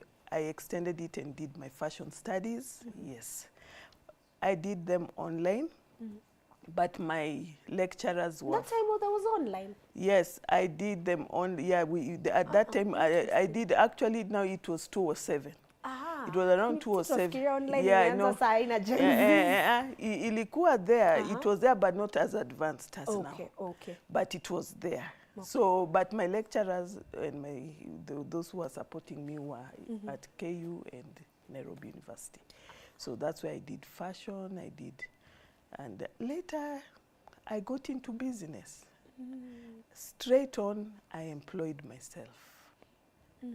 I have been someone who likes to do things their own way. You wake up in the morning and you have control of your own life. no one tells you do this. So I Yeah, got you don't into have a that, 8 to 5 and clock. I found myself working with so many models. I've worked with so many designers. I've mentored many too in the industry. And I feel happy when I meet them. You know, it's like a school. When you've mentored so many, you can't tell them by name. But when sometimes they say, "Hey, mom," you like, "Oh, you remember you were mentoring me in fashion." Sometimes I forget their faces, but they remind me. And it's something which I'm doing up to now. I work and partner with almost like 10 organizations in the community. And just basically general organizations that mentor young people. So I work with them. They call me when they need me to train youth, girls, women. I also mentor women. Those who have talents, I try to teach them how they can use their talents for social economic benefits. So you remember, like 2020, that is where the test of everything. Yeah.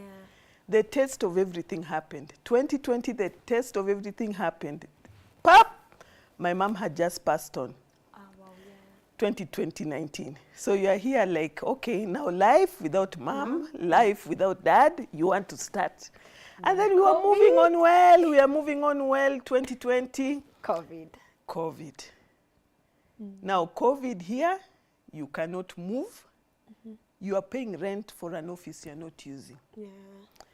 Si ndio hiyo ni stress. Yeah. A lot to fight, but that, I think, it was a destroyer, but also I can say a blessing. Because that space is the one I sat down and reflected and said, how am I going to package myself? You can't be flying here, flying here. How am I going to work with high fashion, or am I going to work for serve the community? So I chose to serve the community because they need me more. Okay. And I've been mentoring even, and that's how I got into pageantry. So let me ask you a question, just from what you've shared right now. Your choice to serve the community as opposed to going the commercial way, full-on commercial way, how has that decision, how did that decision affect you? It did not really affect me because, you see, in high fashion, we deal with models. Models model for designers. Sometimes when you want to, it is all art, and these are ways we create or express ourselves. You can express yourself through the outfit you wear. But you see, in high fashion, it is not so direct and it's not so voice, because the people wearing these outfits are not the particular people who have made these outfits. So I felt pageantry has a more voice because the wearer is the maker. And then you see pageantry, we don't have, the model standards are not so, yeah, we don't use that. So you can, it sort of picks everyone, whether you are short, tall, yeah. So I felt that through pageantry in the community, I'm able to serve better, because commercially, if you have made it, you have made it. Why would I help you? Why should I be supporting those who are up? So, you know, those who are down there are the ones you want to lift. So I chose pageantry, and I chose to do it through the community, marginalized communities, where like Kibera, Kangemi, where like Kibera, I work with Amani Kibera, director, very good friend, brother, Ben Oko, Korogocho. Even right now, there is Fred Oko also, very good friend, and we do shared and discuss projects. Kangemi, I have Royal Good Hope Royalty. I've worked with them, run by a lady called Faith.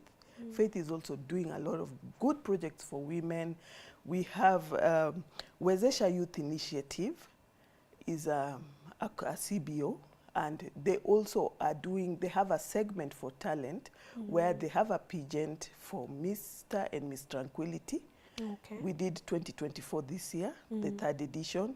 And we are actually preparing a dinner for the winners. We normally find that space where you sit with them and you just make them feel special. Yes, we have worked with Kamdi Voices. Kamdi Voices, we do school projects. It's run by Director Kotho Pondo, a very good friend also. We do school projects, debate, public speaking in schools, promoting debate schools, and basically all their projects, they call me a help in coordinating. Where there is training is needed, I step in because I train soft skills. And soft skills are very important even for we who are in the industry, fashion. People think that fashion ni kukaa tu kwa machine and you start and the outfit is there. But you need to communicate. You need to know how to write that letter. You need to know how to express yourself on presentation slides. We teach all these things. So it's just a whole package, and currently I am working with an international organization also. They consulted me to help them in the organizing of the African Renaissance Foundation. It's going to be taking place in New York. We are currently, it was supposed to take place this year, but we called it off because you know the US is so busy with the politics and like. But we are working, and once we have the venues, all the resources put in place, we are going to announce the dates. So I'm working, I do work with girls in the communities. These are the girls I will carry with me when I am going for such opportunities, because that is a growth for them. And that is why I chose to serve in the rural areas and marginalized communities. Yeah, rural areas like my area, Kisumu, Siaya County, I do projects. I do projects in Siaya County. I have some projects in Mombasa. There are people I work with, like my very good brother, Randall Sonsab, brother to the late Machichi. Many people knew the gospel artist. Yeah, he's also a gospel artist. And we do some CSR projects together. And maybe once in a while, they'll come also and give their stories in your platform. They're welcome. Yes. They're very welcome. Yes. So, what are some of the lessons you've picked along the way with the vast experience you have from everything you've shared? What are some of the lessons you've picked along the way? One of the lessons, and I keep preaching and I keep telling people, you must love what you do. To wake up every morning and do that thing. Do you know, if you don't love what you do, hata kutoka kwa kitanda ni shida. Yeah, you don't look forward to the day. Yeah. You must love what you do, because it's not always roses. You will go sometimes and come back with nothing. You will go sometimes, get a client, come back happy.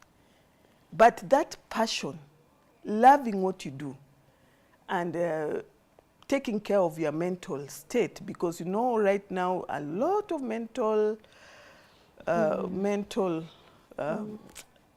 health issues in the country, leading to suicides, which should not happen. We are losing young people. So you find we even in creative, we have put in our segments. We are working with psychologists, we are working with counselors to help those who work around us, even ourselves, to retain good mental state, because sometimes not everything, as I say, is rosy. Yeah, you have those rough rides. How do you get up from them? Because me myself, I was in a rough ride, because here is COVID. At some point, I also fell ill. I fractured my leg. I'm now okay walking, and things were so rough, and you're just like, hey. are these the end days that we are told? You Mr. just Simon, keep so what do you wondering, mean, but Nisha? I had to, at some point I had to say, no, I'm falling into depression. Me, I got myself out of the depression. I said, let me do what I like to do. And that is what I did, working with those who are struggling to make it. I work with them, and I feel I get my happiness from seeing someone else smile also. And that's basically, yeah, the lesson I can say. You have to love what you do. If you don't love what you do, no success. Hata utaona gate. You will not. It will be very difficult. Okay. So, why is it escaping my mind? Anyway, let me ask you something else. As what I had in mind initially to ask you comes, no problem. Comes back. What fueled your passion for mentorship? My passion for mentorship was fueled by basically how my parents were really reacting or supporting me during that time, because I told you, yes, I had issues. And I was like, there are many people who are like me. Luckily, I made it, I got out. And even right now, I do support and help. Some people, even from graduates, approach me for jobs, you know. And I'm like, yes, we do also employ. You know, when you put yourself, work towards that light, you will sort of get out of it. You will be the next employer. And that's basically what it is. Yes. Is there a particular reason why you have an interest in women? I have an interest in women, but I support everybody, even the boy child. Because, yes, women have their issues, but even in a family where a boy has siblings who are girls, this boy can also have issues. Have people ever thought to know that a boy can even miss underwears, you know? In our people, we talk of sanitary pads, but we don't talk of the boys. So I sort of serve but I serve all. But women, I work with women. Why I work with women? Because each of these organizations I work with, they have a segment for women. They have a segment for teen mothers. They have a segment for boys. So they call me and tell me, come and talk to the women, or come and, we have a teen segment for taking place, come and see, encourage them, come and, you know, inspire them. And I go, even for boys. And I would encourage people to engage in a lot of boy-child projects. Let's not feel that, yes, we have problems, but we are all humans. Boys equally too have problems, but people don't talk about them. Yeah. Being in the fashion industry, and of course for a very long time, you have gotten to see how trends keep changing from the 90s to 2000, and now we are at Gen Z, and then we realize that I've seen people wearing interesting things nowadays, and I'm like, okay, I thought that is supposed to be in the house. Then again, so that brings me to the point, how have you managed to stay on top of things, even with the emerging trends in fashion? Well, yeah, with the emerging trends in fashion, first, you have to love you have to love reading. You have to have a research culture. You know, if you don't have a book culture and you don't read, and you don't look at what is happening in Europe, what is happening in the US, you'll stay stagnant. So I read a lot, I research a lot, and you see the styles grow. And some we imitate them, some we create also our own African themes in our own styles. But basically, it has not been a problem to me. It has not been a problem, because even these young people I mentor, I tell them, you cannot just know what is happening in Kenya. Know also what is happening in Europe. How are these fashion trends going to affect you at one point? Are there things you can also, you know, do the same or change a bit, or do yours in another African way, but the same thing? And you see, yes, the way you say that, yeah, some outfits are really outrageous. We have what we call avant-garde. Avant-garde is art. showing art in an outfit. And that's why sometimes you can see someone with a pizza The things I have seen people wear nowadays. or a tomato, a whole tomato walking and a whole pizza. Or, I saw one of noodles. And I was Yes, like, I saw noodles too. And I was like, yes, but that is just art. And I can say art and costume design because those can be used in movies. Yeah, you can use them in movies, but of course not like, I'm sure if I came here with a tomato, even as I was walking in the streets, people would be like, where is this person? Is she? Yeah. Yes. Let me ask you a personal question. Have you dealt with, especially it's a young people, I don't know if it's just me who tends to think that, but there's this generational, actually, I was looking for that word, generational gap between me and my mother, and there's a part I feel like, hey, mama yangu ajui fashion. So have you encountered those young people that are like, that look at you and they're like, hey, what are you telling me about fashion? Hey, Gen Z. The one word to describe that people is Gen Z. Okay. So I work a lot with them, and sometimes they can say, hey, this one is now a stone. You know, this one we can't change. But you know, sometimes what I tell the people who work around me, whether you're a designer or a young model coming up, is wear what you want to wear, but know when to wear it. All right. Okay. Wear what you want to wear. But know when. Know when to wear it. You cannot just go anywhere wearing anything. If you go to pitch for a corporate company and you are not decently dressed, do you think you will get employment? After them interview with, do you think you'll go through? So I always say you can wear what you want. Me, I'm a designer. Hata ukikuja uniseme kata nyuma yote, mi nakata yote. But where you'll wear it, know where you're going to wear it and when to wear it. Oh, yeah, that's my policy. I cannot say this one is dressed like this if she feels she's dressed rightly. But I also, you know, I also train secretaries. So I preach about decent dressing. They have to know how they go to work, what is expected of them. And even everybody, I believe everybody. If you're running your own business, you are going to deal with the public. What do you want them to see in you? You see. So I always just say, it's okay as a designer, wear what you want, but know when to wear it. All right, that's Yes. a good point. I'll take that home. Do you have a niche? Have you created, is there something particular that you can say this is what I like to create in fashion? I like to create gowns. I more or less work with plus size people. So I work, of course, when I'm doing my outfits for runway, I'll do them petite because the models are mostly petite. But I generally, for public servicing of my fashion trends, I work a lot with people who are plus size and of course petite size. So I'm flexible. I do gowns. Yes, I do gowns. Free gowns. Yeah. Oh, okay. Yeah. You handle a lot. From what you've just You shared, have to know how to multitask to do what I'm doing. That's what I wanted to ask you. How do you manage your time?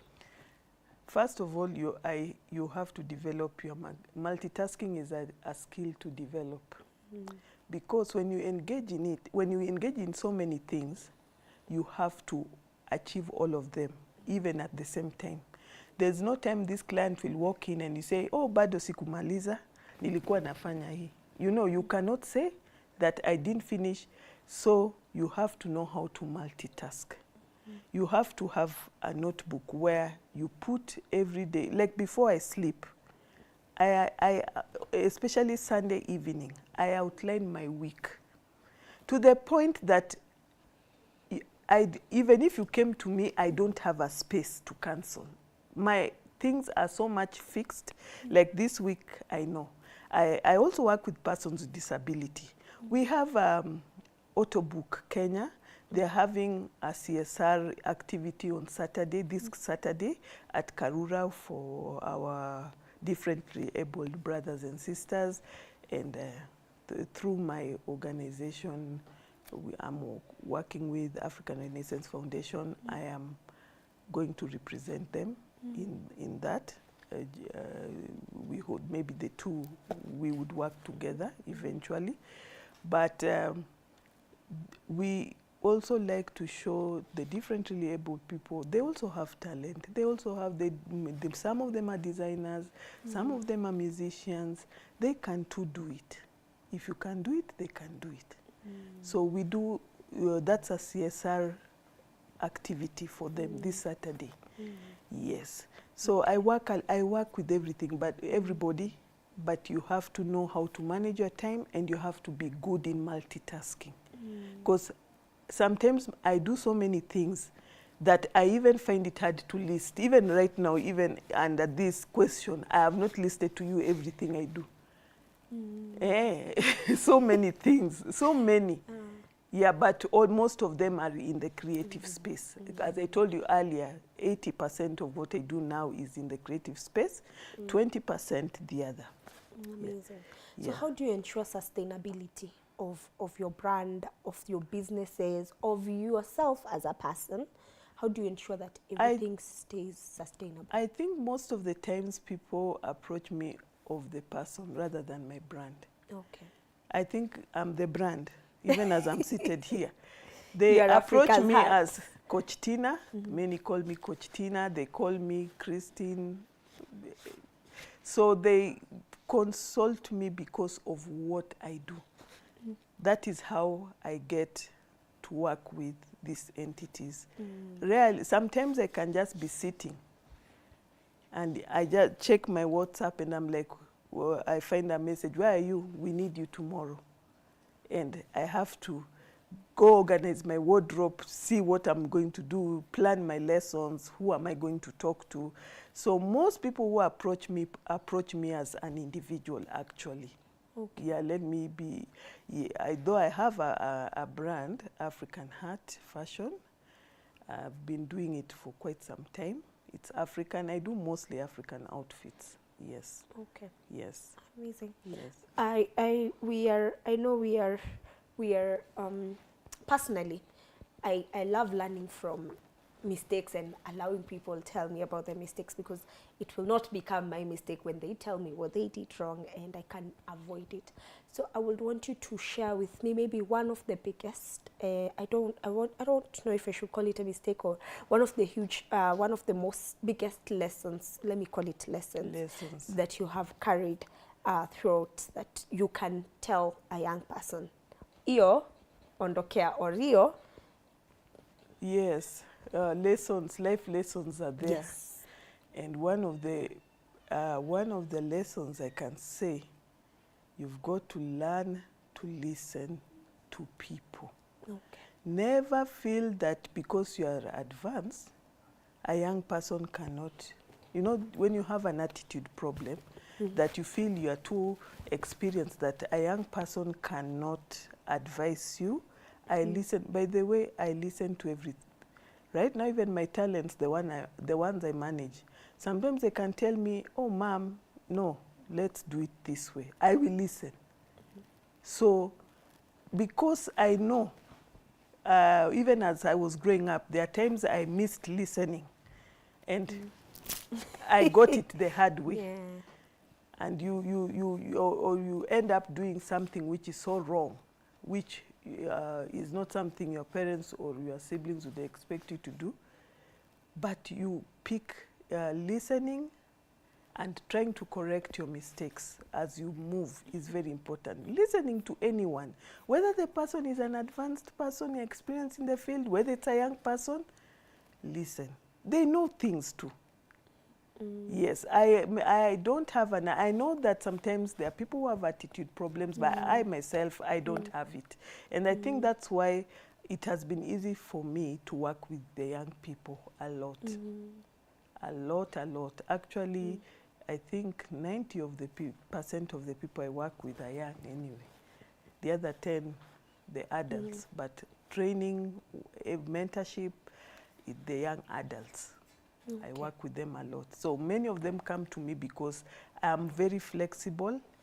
I listen to them. I also give them their space to express themselves. But I am very strict too, because character is one of the things I preach. Even if you want me to give you a job referral, I only give you what I see. If I don't see any value or any character that I can sell there publicly, I don't give you the chance. But if I see that you're someone who behaves well and because character is mandatory in everywhere. Yeah. So lessons I have learned the hard way. There are mistakes I made, but you don't want young people to make those mistakes. I could get out of a mistake, but you may not get out of a mistake. And that's why we are now having so many young people going at very young ages. Suicide, it has been bad. And you don't want it to happen. You don't want it to keep happening. Some of them are mistakes. Some of them are just that they don't have people to express their problems. And you don't want this to keep on happening. Like October, I just want to hear no more suicides. I wish there was just that thing that it ends. Let what happened last month happen, but we are not going to be burying anyone else, you know? Yes. Okay. Yeah. Amazing. What are some of the setbacks you've experienced, challenges you've experienced throughout your journey? Many. 2020, everyone will talk about. It takes me back to 2020. Where challenges. You are here, you are here, you are at home, you are in lockdown, your office is non-functional, you are paying rent. Yani ikifika 5th, landlord rent yake anataka, whether you doing what. So that, and you know that some people managed to get out of it, and thank God I managed personally, but not everybody. Some are still struggling to balance back. So the effects of COVID battles, it's going to take a while because many closed down and are just trying to pick up. And you know, sometimes when you don't have someone to run with you, it takes you longer to pick up. Yes. Yeah, so it becomes... Yeah, I get it. That was my biggest challenge. I lost a lot of clients, a lot of projects because of that. There are some I could do virtually through Zoom, but there are some you just have to be there. So those I had to cancel, and they cost me, I'm out a lot of money. Yeah. I get it. Yeah. So, as we almost come to an end of this conversation, I would want to... no, let me ask you this before I ask you that one, because I wanted to ask you to tell me what do you wish they told you back then when you started that you know now? What did you wish you knew then that you now know? What I wish I knew then, that time. Yes, when you started as a young person, because of course a lot of our viewership is for the young people. And now you see you're someone who has experience in industry, in life, school of life. What I missed then, and what I can say now is the network. Okay. It is so hard to work in the creative space. You know, 90% of the creative people working in the creative economy are self-employed, you know. They are not employed by companies. They employ themselves. So when you don't have someone to hold your hand and move with you, it is almost impossible.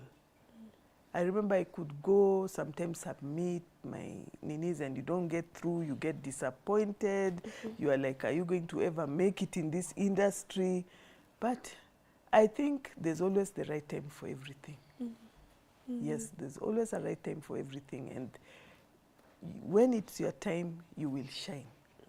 But those are life lessons. Always take them as life lessons. Because when you develop them, they turn into a shining star. Yeah. It can take 15, 20 years, but you also have to be patient. I always tell young people, they want to be you know, just get into it and shine tomorrow. But that's not how life is. That's not how we are the microwaves generation. You have to learn to be patient. Yeah, patient. You have to be patient because if you're not patient, you will not even see the end of it. Yeah, because as I've said, the creative economy space is a very difficult space, and you've seen even how some of my colleagues in the industry have had it rough. And sometimes you don't have someone to get you out of that, you know. Yeah. Amazing. Yeah. So you just have to be patient. So, I know for someone like you, you had a couple, one too many highlights throughout your career. Moments that were wow moments for you. Yeah. Tell me about one of those moments. One of the wow moments? Yes, one of your wow moments. One of the wow moments I can say now is that I am serving in the board of the African Renaissance Foundation. Oh, wow. And I'm helping with the planning of the festival that should be taking place in New York next year. Oh, wow. Yeah, we are planning, we are now talking with institutions, engagements. So once we have a venue, we have venues, once we have a venue, we will know what we are doing. Yeah, once we have a venue, we will know what we will give more updates on that. Okay, Yeah. all right. So using this camera, I want you to talk to a young person that has been watching you this morning. And oh, many are watching me. Some of my students, they are watching me. Okay, well, I would like to tell the young people that if you want to get into the creative space, you have to be a lot patient, listen to advices, take in, you will know what to take in and what not to take in, and just believe in yourself. And I would also take this opportunity to wish the KCPE and the KCSE candidates a very successful exam. Just know that it is not the end. After your exam, you'll get your results and work from there. Work from there. Look for what you have talent in. Develop your talent. Talent growth helps a lot sometimes, yes. Amazing. Yes. Finally, final question.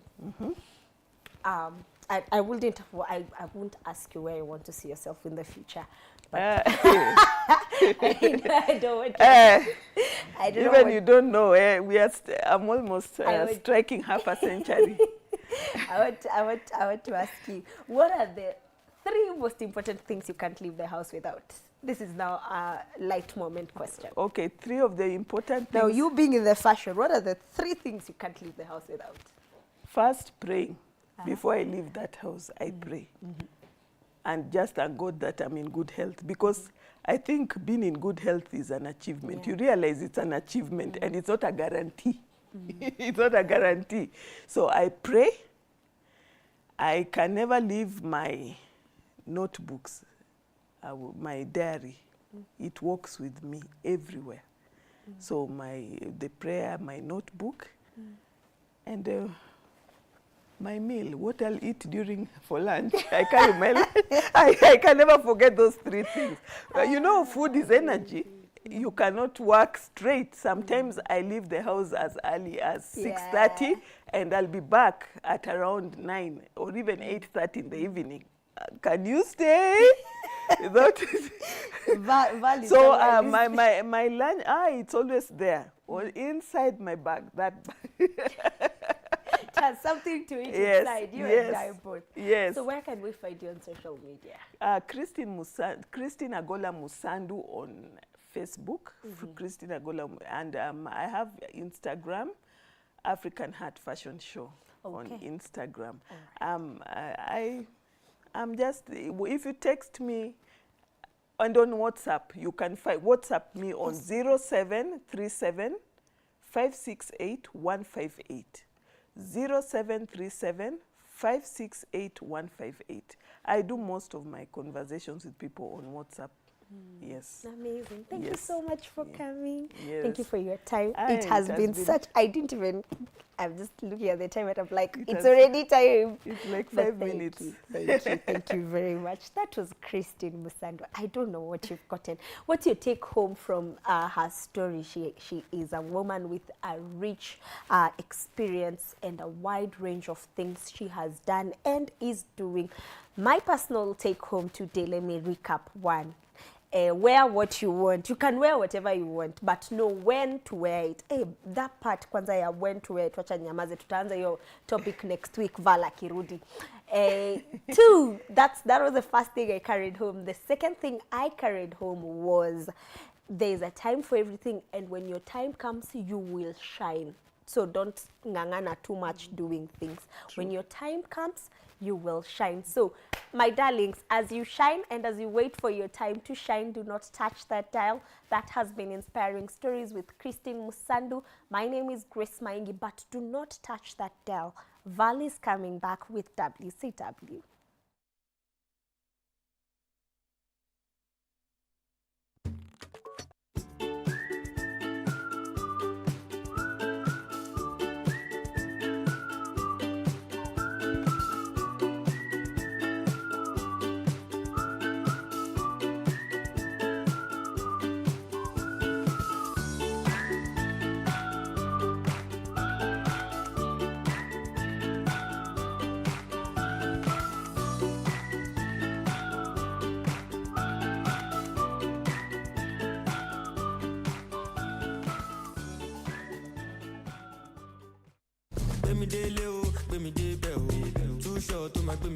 This week on The Buzz, we take a look at how owners of vintage cars maintain their rides at the Concours d'Elegance. You know strong, make you differ take you. Ryan Murphy is back with yet another series, and this time around, he tells us the story of the Menendez brothers. Like an incredible soap opera.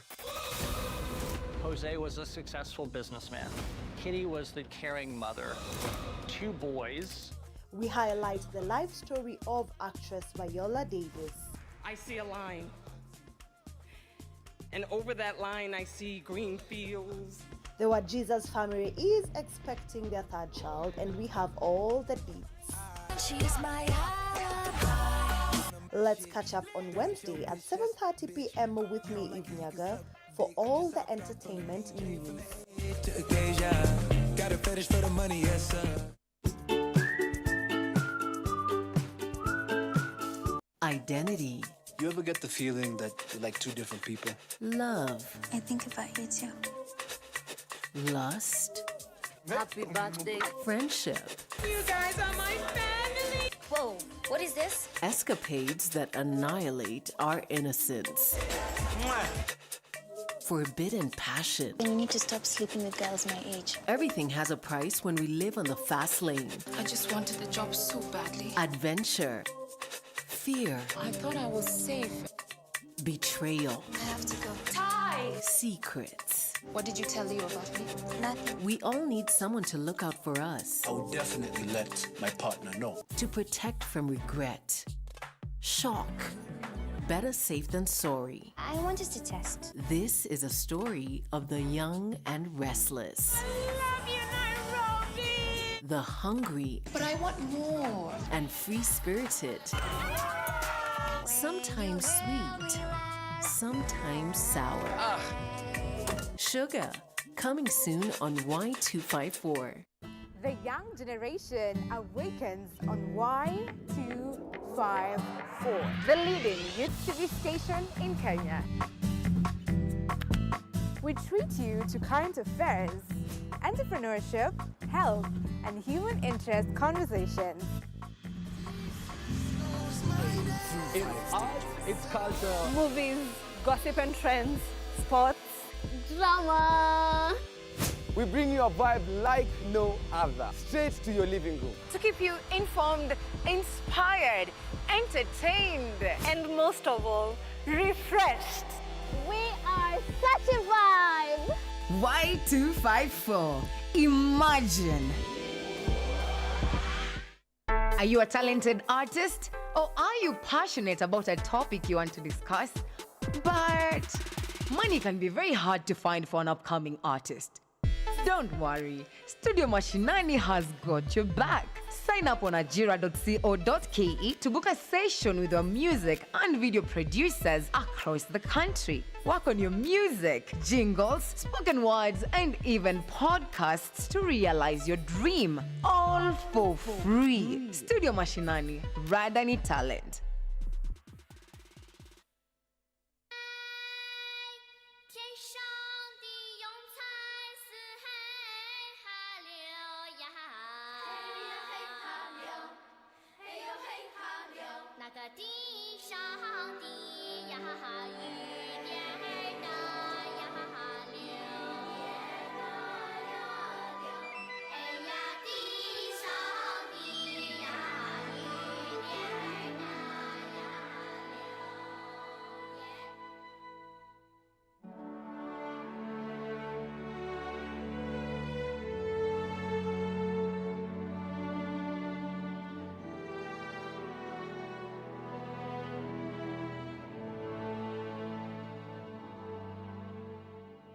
Naomba nafasi mimi nicheze nawe, ateja karibu siniche kitoka. Oye hatujuani but tonight you could be my babe. Soga nambe inform imekubali excuse me. Promise me, Sam, not to do the things I've done. Kama umepewa sahau shida, kama umesota leo tupige makelele. That is the energy that we are starting off. That whenever the energy is wrong, we beat it all out here at karaoke. The only show you get the opportunity to wear the courage of Omen. Look at the mic here through the eye and get to unleash the inner rock star. Lion, Zion, yeah, I'm on the ride. Every Saturday at 10 p.m. and I repeat on 6 p.m. Yeah, with me, Professor Kamau, kijana aliye na uzoefu mithili ya shilingi kwa ya pili on your number 1 youth channel station Y254. Imagine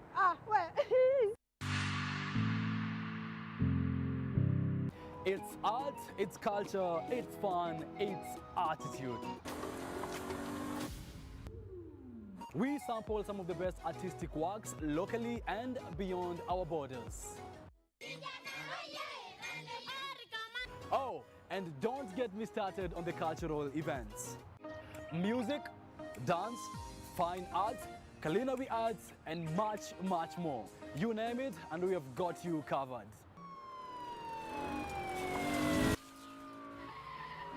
My name is Kevin Kasioki. Please join me each and every Friday at 8 p.m. only on Y254 channel.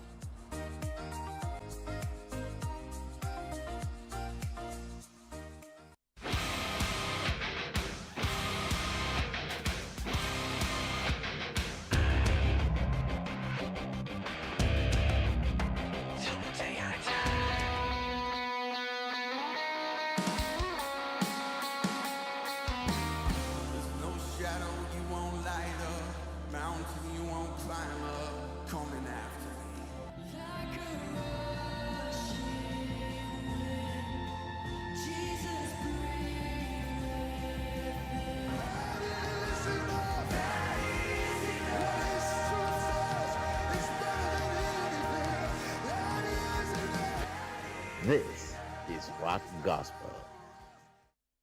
Chemi za uongo, stories za jaba ndo tingize ubongo, ndo bebe kawalitikiza kamongo. What's up, everybody? Have you heard of Bounce Nation? We are the latest, most stand-up show in 254. You know how we do each and every Tuesday, Thursday. Mad vibes, mad music. When you see this face, amazing vibes, pure niceness, mad music. Now always kumbuka wewe ndoko in full control.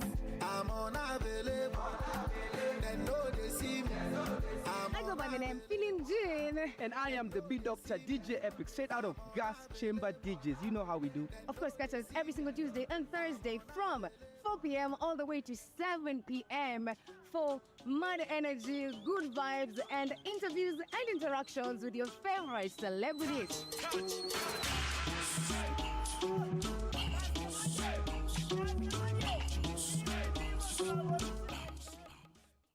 Time, weather, and Welcome to a place where words come alive, emotions unfold, and the magic of poetry takes center stage. Walk with me. Yesterday I tripped over my self-esteem. I landed on my pride and it shattered like an iPhone with a broken face. Now I can't even tell who's trying to give me a compliment. Nilichokosa nilidhani ni uhuru, kumbe nilijawa ukalulu. So dear God, mimi nataka kuwa used by you cause I believe nikiwa used na binadamu nitatokwa na nitangazwe. GMAS kwa world yenye kila line ni jani na kila stanza ni revelation. Tuko weak hadi mahali kuna jina nguvu ni kwa national anthem pekee. It is spoken.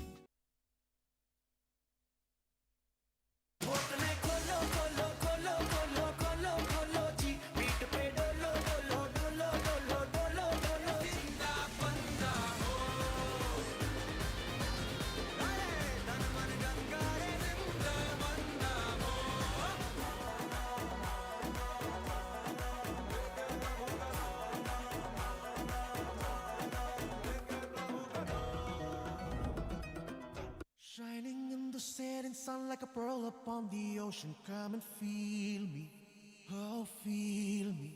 कुछ कुछ होता है क्या करूँ हाय पीलूं है पीने का मौसम तेरे संग इश्क तारी है 天上的云彩似海海流呀，嘿呀嘿哈流，嘿呦嘿哈流，那个地上的呀雨点儿呀流，哎呀地上的呀雨点儿呀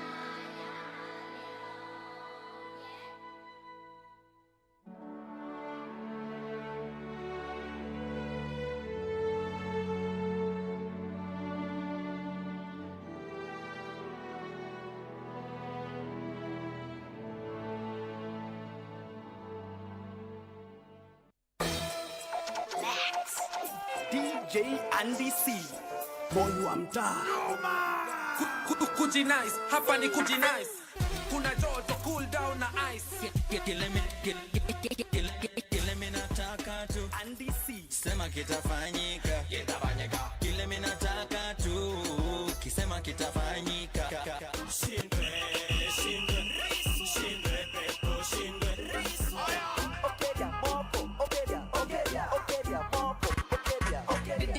When you turn up, when you turn up, when you show up, when you turn up. catch DJ Andy C each and every Sunday from 2 p.m. to 3 p.m. only on Y254 channel.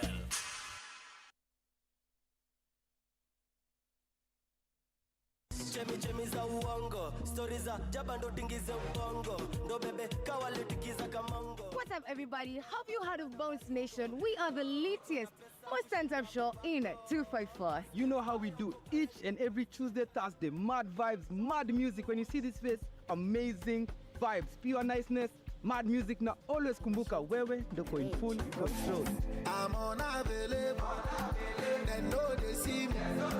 I go by the name Feeling Jean. And I am the beat doctor, DJ Epic, straight out of Gas Chamber DJs. You know how we do. Of course, catch us every single Tuesday and Thursday from 4 p.m. all the way to 7 p.m. for mad energy, good vibes, and interviews and interactions with your favorite celebrities.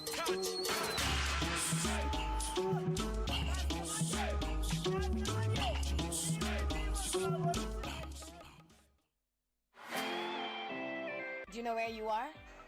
We call it Tea Room. The room is now officially open. Trending topics right here in Kenya and internationally as well. We're all about tea. We're about to serve you the hottest tea in town. We are bringing you celeb gossip. Yeah, celeb news, what's been happening throughout the week. Well, this is because we're all about the entertainment world. Trust us to serve it hot because we are all about being in other people's businesses and nothing is off limits. Sundays at 7 p.m. Ukifuata maisha yangu takufa na wivu. What's up, beautiful people? It's your host with the most, Muna Joy. And your DJ Faro the Finisher. Catch us every Friday from 6 p.m. mpaka saa 2 usiku on Tano Kali Show. Right here on Kenya's #1 channel, YT54. Oh yeah, baby Jamboree. I like the way we gone, buddy.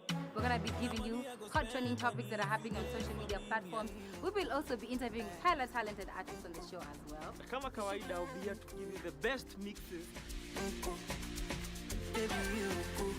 Alafu sahau pia kuna top 5 hits of the week. All right, see you then. Like I never loved in my life. So love me like you never loved me. Kuimbie Bwana, mfalme wa mbinguni, niimbe na zaburi. Our stories shape our future. It's within them that we get to know ourselves. God always came through in a way that we couldn't even explain. Yes. And we came to realize that putting God at the center of it is like everything else will just flow. Everything. What do you do when push comes to shove? He was a great man. At that moment, he was supportive. Until 6 months, we went for the first surgery. That's why here on The Nest, we tell you these stories to empower you and shape your parenting. Every Tuesday from 7:30 p.m. only on Y254. Ever wanted your voice to be heard, your opinion to matter? Where else if not here on Unfinished, where we focus on matters related to business, politics, entertainment, name it all. Join us every Saturday at 7 p.m. on Y254 Unfinished, because this is the only place where we get to finish matters.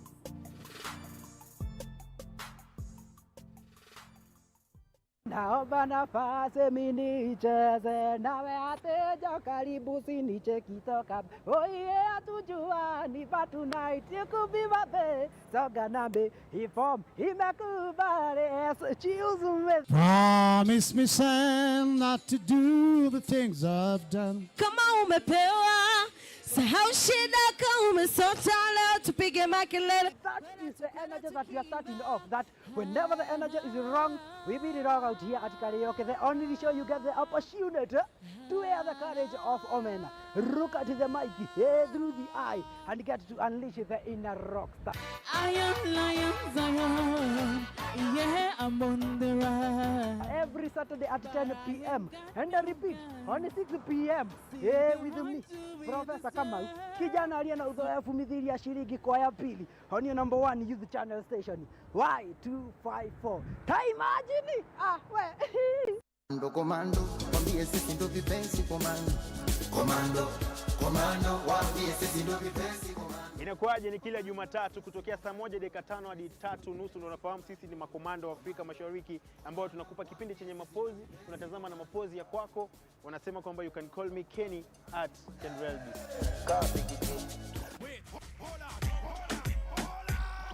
Wagwang, my name is DJ Kuch. Pale kwenye chiki na kupatia mziki zote za East Africa, old school, new school, zote ziko ndani. We can link up at DJ Kuch. Boom.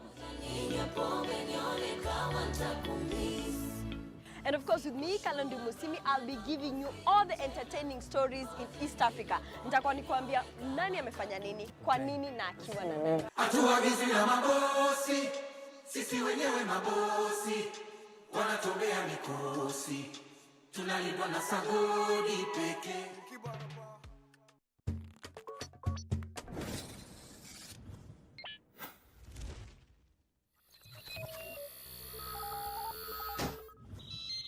Y254.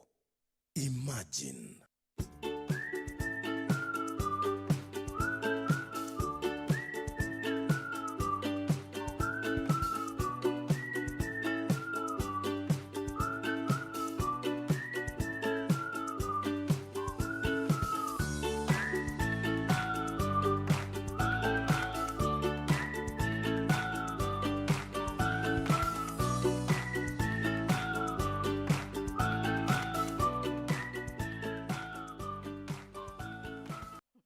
Thank you so very much, Grasha Bayengi, for that very, very interesting conversation. I don't know if you've learned anything.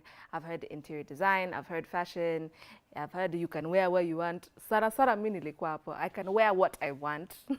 Just know where and when to wear it. That is my takeaway home from that entire conversation. But it's quite lovely, and she was a very lovely human, and I intend to make myself busy in that space. Yes, my name is Valentine, by the way, if you're just joining us today or any other day. And if Why in the Morning is not your favorite show, I don't know. We have to work on that, guys. Just give us a chance. We could easily be your favorite breakfast show, yeah? Just give us a chance Monday all the way through Friday. Karibu sana. You can interact with us at Y54 on Facebook, Y54 channel on X, Y254_channel on Instagram, and of course all those other lovely platforms as Threads, YouTube, etc., etc. We're on TikTok too, by the way. Yes. Now, we have entered a very, very special part of the show. Albeit that's what we're closing with, but I guess that's the point. Save the best for last, huh? We're going to have a conversation with the two very, very gorgeous ladies about things that, you know, matter. Yes, a lot of things matter. And we're going to be talking about a lot of things from here henceforth, inshallah. But today, we're going to talk about something quite special. But before that, good morning, ladies. Hey, jamani, ni chai hamujapewa? Wait, Steve Harvey. AKA Benjamin, mbona hujapeana chai? Why are they answering me? Good morning. Good morning. There you go. There you go. I'll start with you. What's your good name? My name is Michelle. I am a construction manager at Plush Interiors. It is a company I run for construction and anything construction and interiors. Yes. So nikitaka tiles. Yes. Nikitaka ni wewe. It's me. It's me. I can even if you want me to do the service, I'll paint for you. Wow. So you're an employer? Yes. Yeah. I'll see you after this. Wow. By the way, I'm tired of paying rent. I'll be talking to you after this. I'm very tired. Good morning, landlord. Yes. What's your good name? Hello, everyone. My name is Ruth Busiburi, a student. First of all, maybe I can take that again. I'm a child of God. I'm a student. Sorry. A fourth-year student in JKUAT, taking mechanical engineering. I'm also a leader. Yeah, basically, that's What kind me. of leader are you? Oh, I'm a student leader. I'm a class representative in school. Sasa venye wewe ni mupole hivi, ukimaliza shule unaenda kucheza tug of war na kina nani? What's Boniface Mange? You're going to do those things after you finish? Not the activist type, but yeah, I'm a leader. Martha Karua like? Yeah. Hey. The children. You've stepped into that. Yeah. Okay, all right, I see you, and I'm very proud of you ladies. Even before we begin, hey, I am a TV host. Najua si mawe na sijui engineer, but itabidi tu mimi niko. Si Grace leo ameniambia yeye ndio hata mimi ndio niko. Yes, so the question of the day I'd like to ask to everyone, by the way, please interact with us. Your thoughts are quite not really required, but appreciated. So, Jay said, our admin, ni shida gani madem wanapitia kwa jobs za STEM na tuna empower vipi wengine wao waingie hizi kazi? Okay. So, let's start with what is STEM, all right? STEM is not like a leaf. You know, they were being asked questions by Benjamin, what does a gas, the plant take? No, not that one, It's fine. It's STEM, S-T-E-M, same spelling though, is an acronym. So it is any job in the fields of science, technology, engineering, or mathematics. Science, technology, engineering, or mathematics. Already hapo kwa math, they lost me completely. I don't know what math did to me. So, yes. So now when we're talking about STEM and we are talking about challenges, before we figure that out, STEM jobs, 34%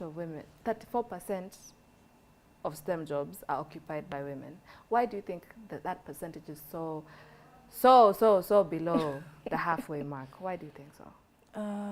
It's just the bias in the society. You know, STEM is mostly associated with male. It's a male-dominated, it was, because we are coming for them. So it was a male-dominated field.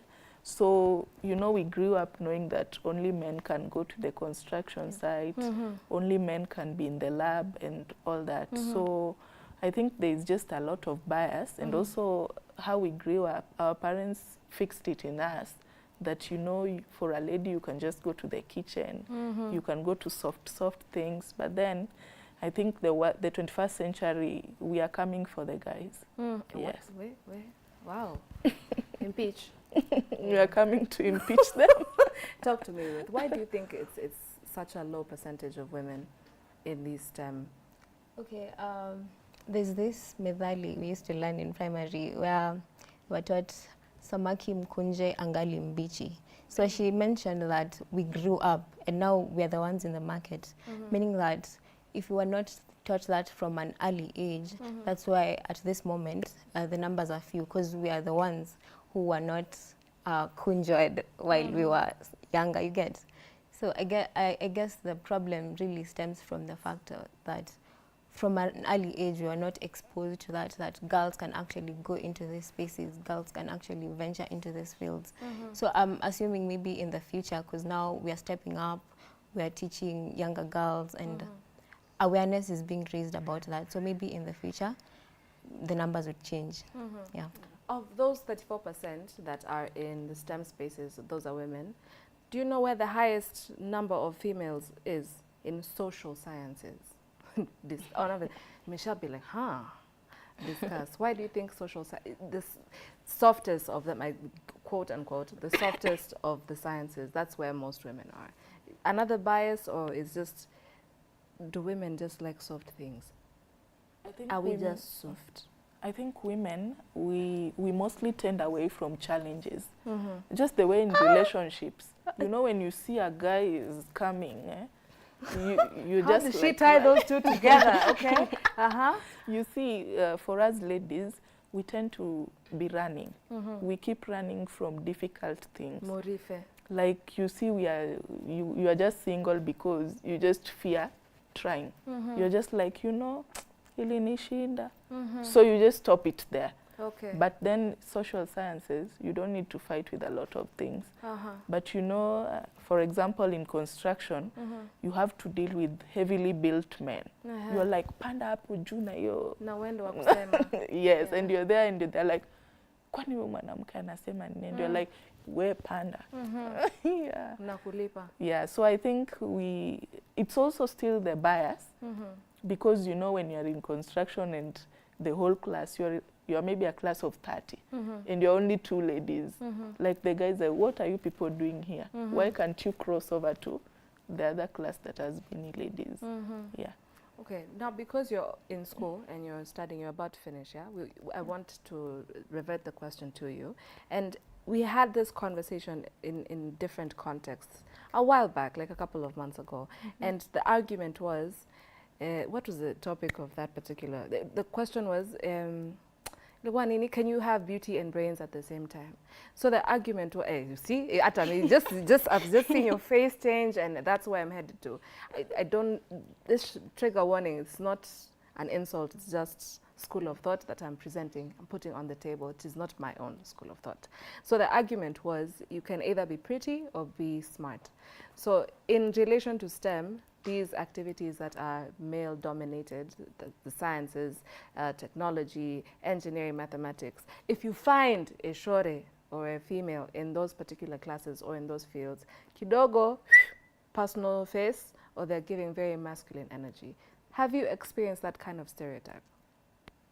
Not necessarily, because have you met my classmates? That a true definition of beauty with brains. Wow. Because we are 12 girls in a class of 43. So I wouldn't say we have personal faces. So that's a lie. That's a bias. That's not true. Not even in our class. So many other engineering courses, the computer science. So I definitely deny that statement. That's not true. But also, maybe why that is, because, okay, you see when you're growing up, maybe in school, you find those students who pass, not me, but maybe most people. Not me. You get the smartest of students are like not social, and they're not out there, so people tend to stay away from them. And then when you are a teenager, most of the time you assume the fact that people are avoiding you, maybe it's because you don't look nice. You see the self-esteem issues come in there, maybe you don't look nice. And what you tell yourself will definitely manifest. So if you tell yourself you're not confident or you're not beautiful or you can't do certain things, that will definitely manifest, because most things I'd say they're spiritual more than physical. So the more you see, it's usually said that what you confess is what you are or what you become. So yeah, I'd say it's what you tell yourself. So if you're pretty and you want to do a certain course, so don't let people's opinion make you do what you don't want. So, yeah. Michelle, I saw you reacting. You have something to add or take away from that? Not really. I think it's just mentality and unfairness, and it's normally a war that men want to put us down. Yes. So they want to interfere with our self-esteem, then they let us let them go, like we leave them there. Yeah, and those are the marketable courses, of course. That is where you make money, most money, in those fields that guys don't want us to go to. So I think they just want to discourage us. Okay, I have something to say about that, but before I get into the actual challenges and actually there's websites about challenges in STEM for women, by the way, is quite fascinating if you ask me. Hey, all right. So I'm back to our Facebook page. Please do remember to interact and leave a comment kindly, please. It is a humble request.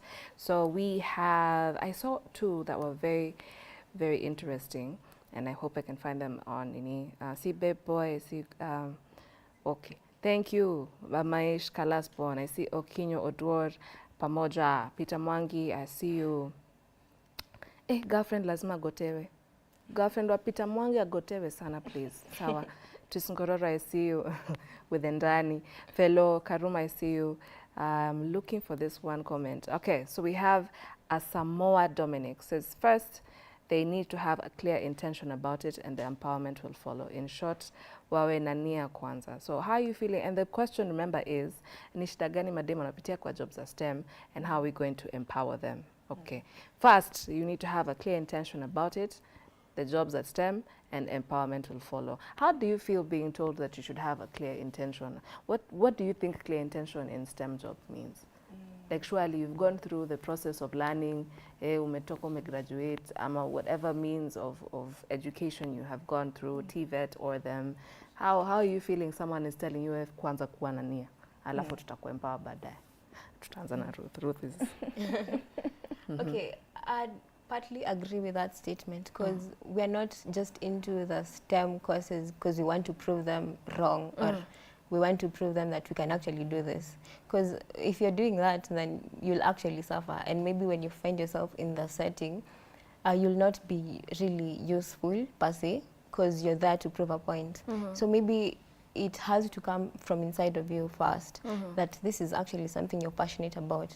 Maybe if it's engineering, you love all about things about to do with cars, you love the way the engine works, or you're interested. So if that passion is inside, so probably accepting that and finding knowledge will enable you to maybe accept the empowerment easily than maybe forcing someone who's not interested. And just because you want to push the agenda that women should be in STEM, then it will be harder to convince that person. So maybe having the intention first is important. Yeah. Intention kind of sounds like it's being equated to passion.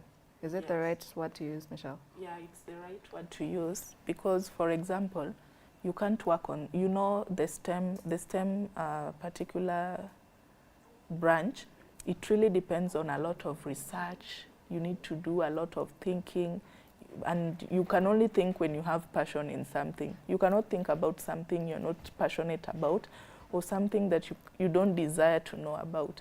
So you just have to create the passion first, and then because somebody can be willing to mentor you. You can be mentored by the best mentors, but if you don't have any passion, you'll just be there waiting for your mentor to say whatever they want to say, so you can and go. then so you can go, and then it won't be helpful, and you'll also be wasting each other's time because the mentor will be giving you mentorship in a field you are not passionate about. So it's just a waste of time. You said cars, you made me so happy. Kumbe, I can fall understand. Aki, napenda magari. And honestly, it's just juu ya mashida tu ndio najua vitu zingine. Yeah. I know what a spark plug is. I know brake oil, najua change mafuta. Like, mashida ndo zimenifunza vitu zingine. Kidogo niende shule, hivi tu. Hivi tu. Alright, so I see a couple of more comments. Catalyst Lawrence, I see you. John Tex Nyagaka, I see you. Dennis Nyongesa.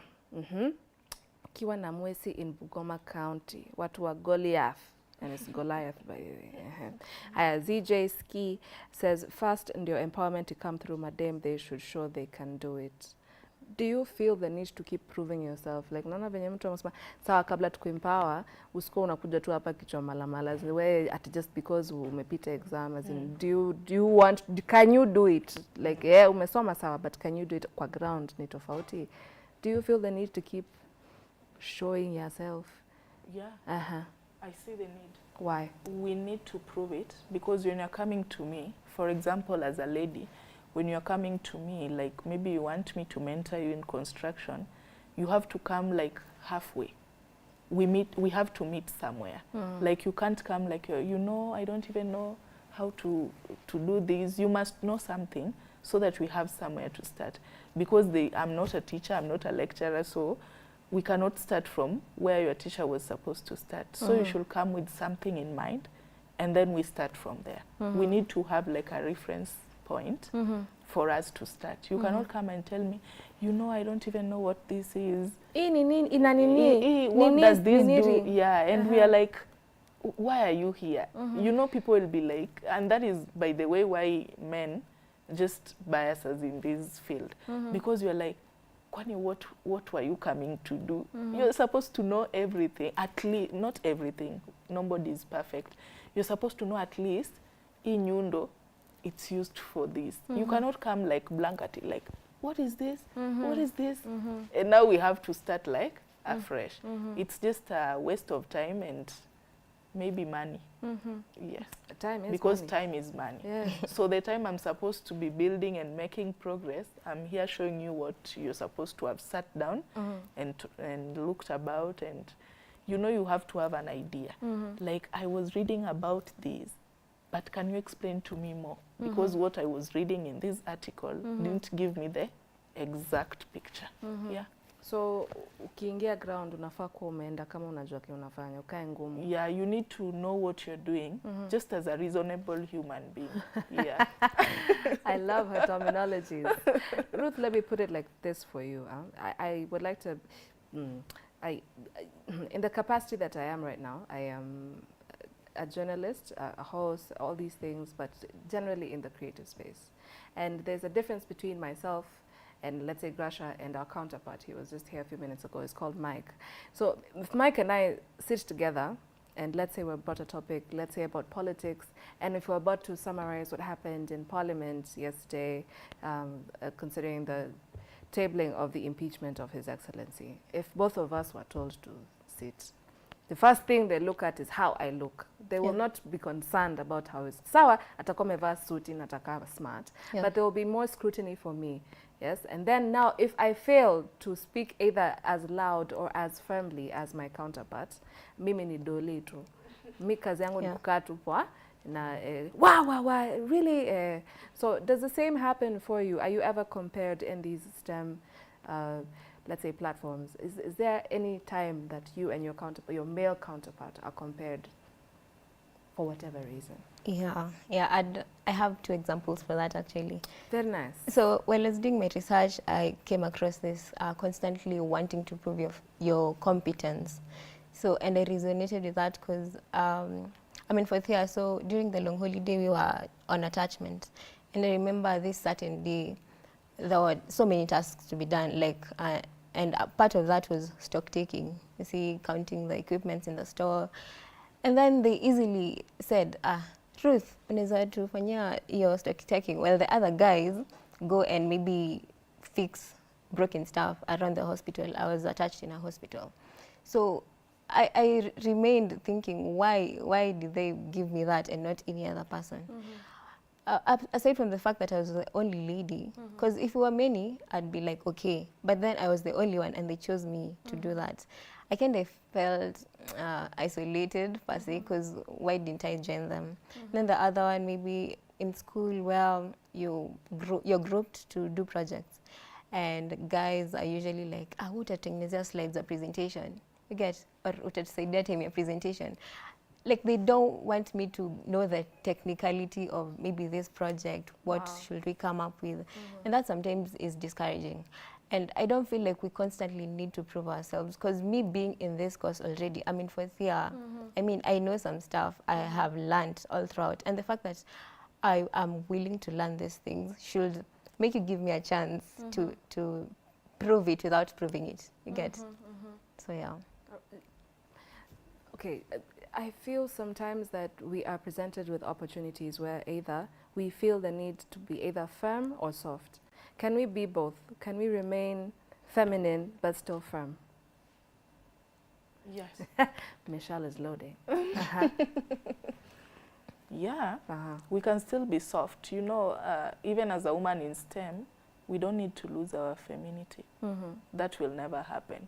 Because sometimes we also just do nice makeup and just go to the construction site. And just, that is just to make guys say something. Wow. So that you also know how to counterattack them. So very provocative. When you're not in the... When you just get there in makeup, you're in high heels, and then you put on the, you get to the construction site, then you put on the hard hat. You just remain in your heels, and you're there like, you do this, you do this. You just want to listen to what they're saying. You know, we really need to know what is somebody saying about this, so that the next time you can now come out firm and attack them.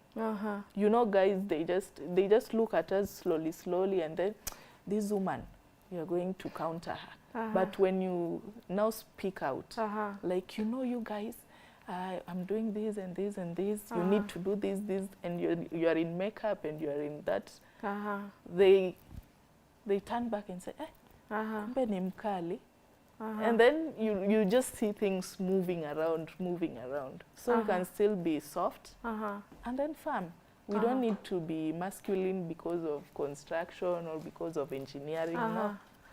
Especially that masculine energy. Let me slide it down to Ruth. I've heard someone just asking, like, do these people actually wear makeup? But why not, man? Why not? Like, kwani makeup ni ya nani?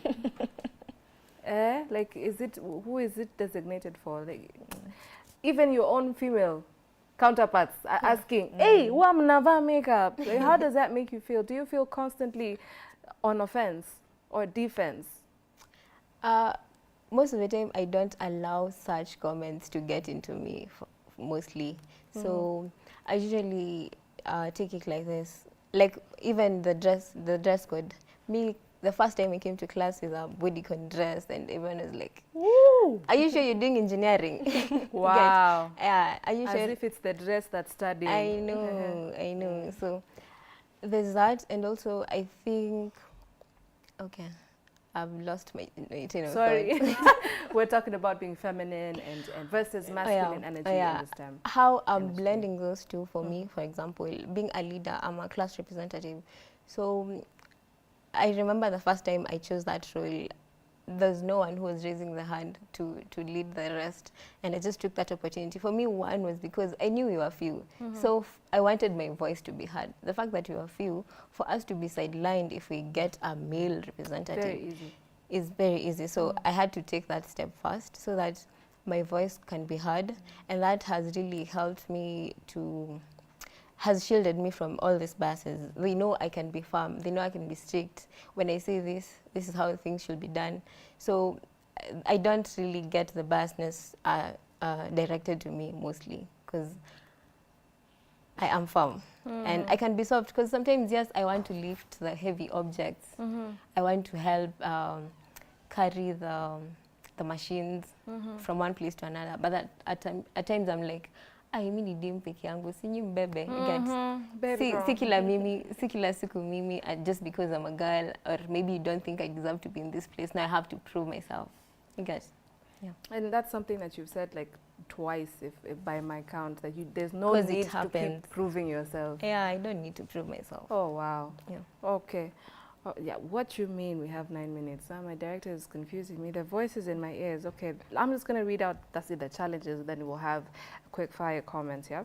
So a few of the challenges that I found online is the number of women in STEM has fallen flat after years of growth. Women play a critical role in the early development of STEM, particularly computing, and social sciences. So today's women face unique barriers in STEM, including gender bias and wage gap. That means if you guys are in STEM and a group of gentlemen are in STEM, there is an inclination for the gentleman to be paid.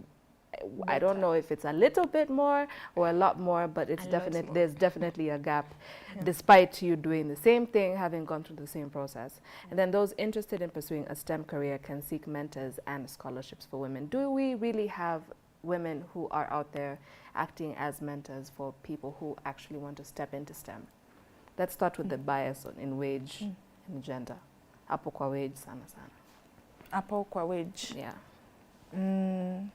I think all these, they still drop down to the society bias.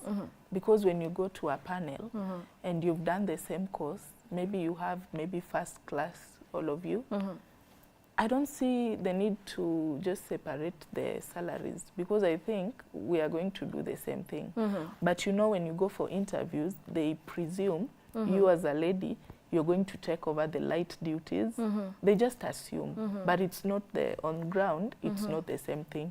They just assume, you know, this is a guy, he'll be doing the hard job. And now this is the lady, she'll be doing the light stuff. But when now you get employed and you are on set, you find that nobody cares about whatever you were told at the interview, that you want to be lifting big machines, you leave it for the guys, because people are like, you know, we are all at work and we need to get this going, and you need to hold that machine so that we move forward. Yeah.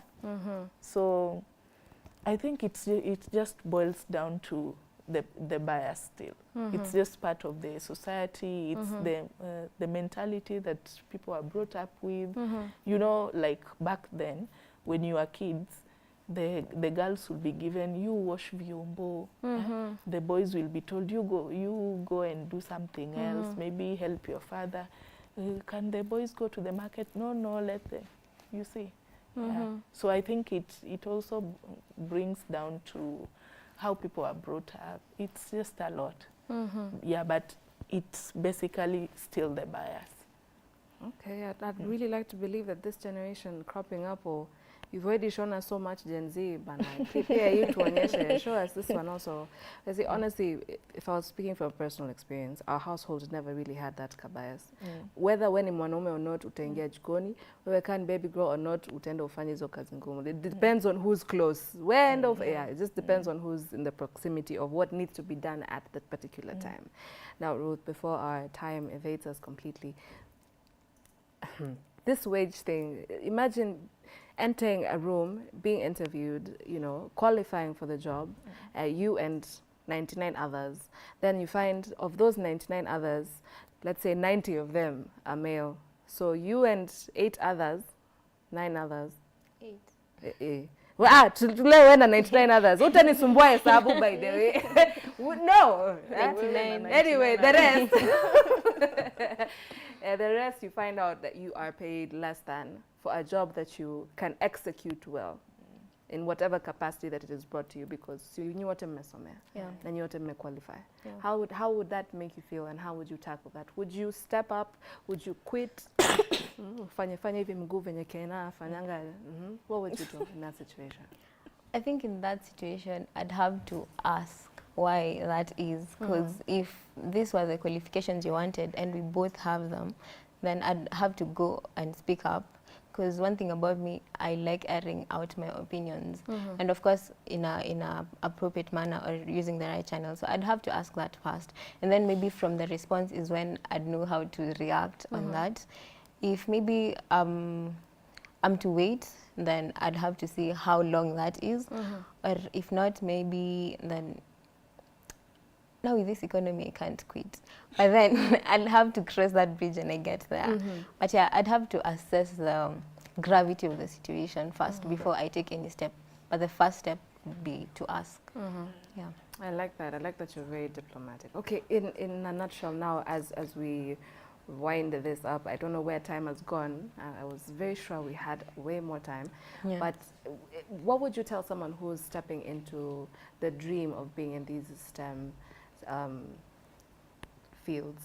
A little girl trying to figure out if I want physics or history, sijui CRE. Sasa sijui mfanya nini CBC, I really don't know. Yeah. But how would you talk to someone who maybe wants to do science? Here it's a calling. If you're called to do it, but you're told, well, that's not for you. What would you say to this young girl? I'd say it's doable, and don't let the voices get into your head so much. And also just have fun, be open-minded, be willing to learn. Because, yeah, some of these things are really technical, as they say, are really hard for us. And they're not like, they don't come easily. So be open-minded and be always willing to learn. And have fun while at it. Don't be so hard on yourself. I don't know how to do this, So yeah, just have fun while at it. I like that. Remain teachable is my favorite part of that one. Remain teachable. First Lady Michelle. So if someone is out of school or has opted not to go to school, but I may learn somehow, somewhere, whether it's having a mentor or something like that, and they want to start their own company, and this is a female diving into a man's world, what would you say to her? What I would say is you first need to believe in yourself. On top of that, you need to focus. Sometimes we lose focus too. We are a weak gender, but we are not weak anymore. Gee! Sis. Yeah. Come slowly. We are a weak gender because for us as women, we are distracted by many things. You might be getting out there to start a company, and then you get somebody, and then you have a family. Suddenly you're pregnant. Suddenly you are pregnant, suddenly you have kids. Suddenly, like, your house is chaotic, you cannot think construction again. So we are distracted by so many things. And also society demands a lot from us. We need to be opening a company. You also need to be washing the house. You also need to be, a lot of things. So I think we just need to keep the focus. And then we need to be open to learn. When you're not open to learn, there's nothing you're going to do in this world. Even for me, I'm just a student. Like, I'm a student of everything. You just tell me anything. I think I'll pick something from there. And I think we get too proud at times. We don't want to learn. But then if you're a woman looking to open your company, you first need focus. You need to be straightforward. You need to be firm in your job. You need to take the lead. Yes. All right. Thank you so very much, Michelle and Ruth, for coming on board. We really, really need to revisit this conversation. Now, there's this life. Let me just put it like this in a capsule. Life, sometimes you have a block of knowledge. Let's call it a block of knowledge. So once you've consumed this first half, you often forget this one. For example, the Bible says the man is the head of the family, sindio? So submit to your husband. Apo chini inakuanga love. Men love your wives and submit to each other. Ni sawa. I don't know why. So now when you hear her saying we are weak gender, please don't focus on this top part. Finish the thought. She said focus. The point was focus, okay? Yes, thank you so very much for watching us. Thank you so very much for tuning in. Just thank you. It's always an honor and a pleasure to be your host. So for myself and Grasha Maengi, we wish you a wonderful, wonderful day. I will see you when I see you. And yeah, please be safe. And hashtag is why in the morning. Please do keep it channel Y254.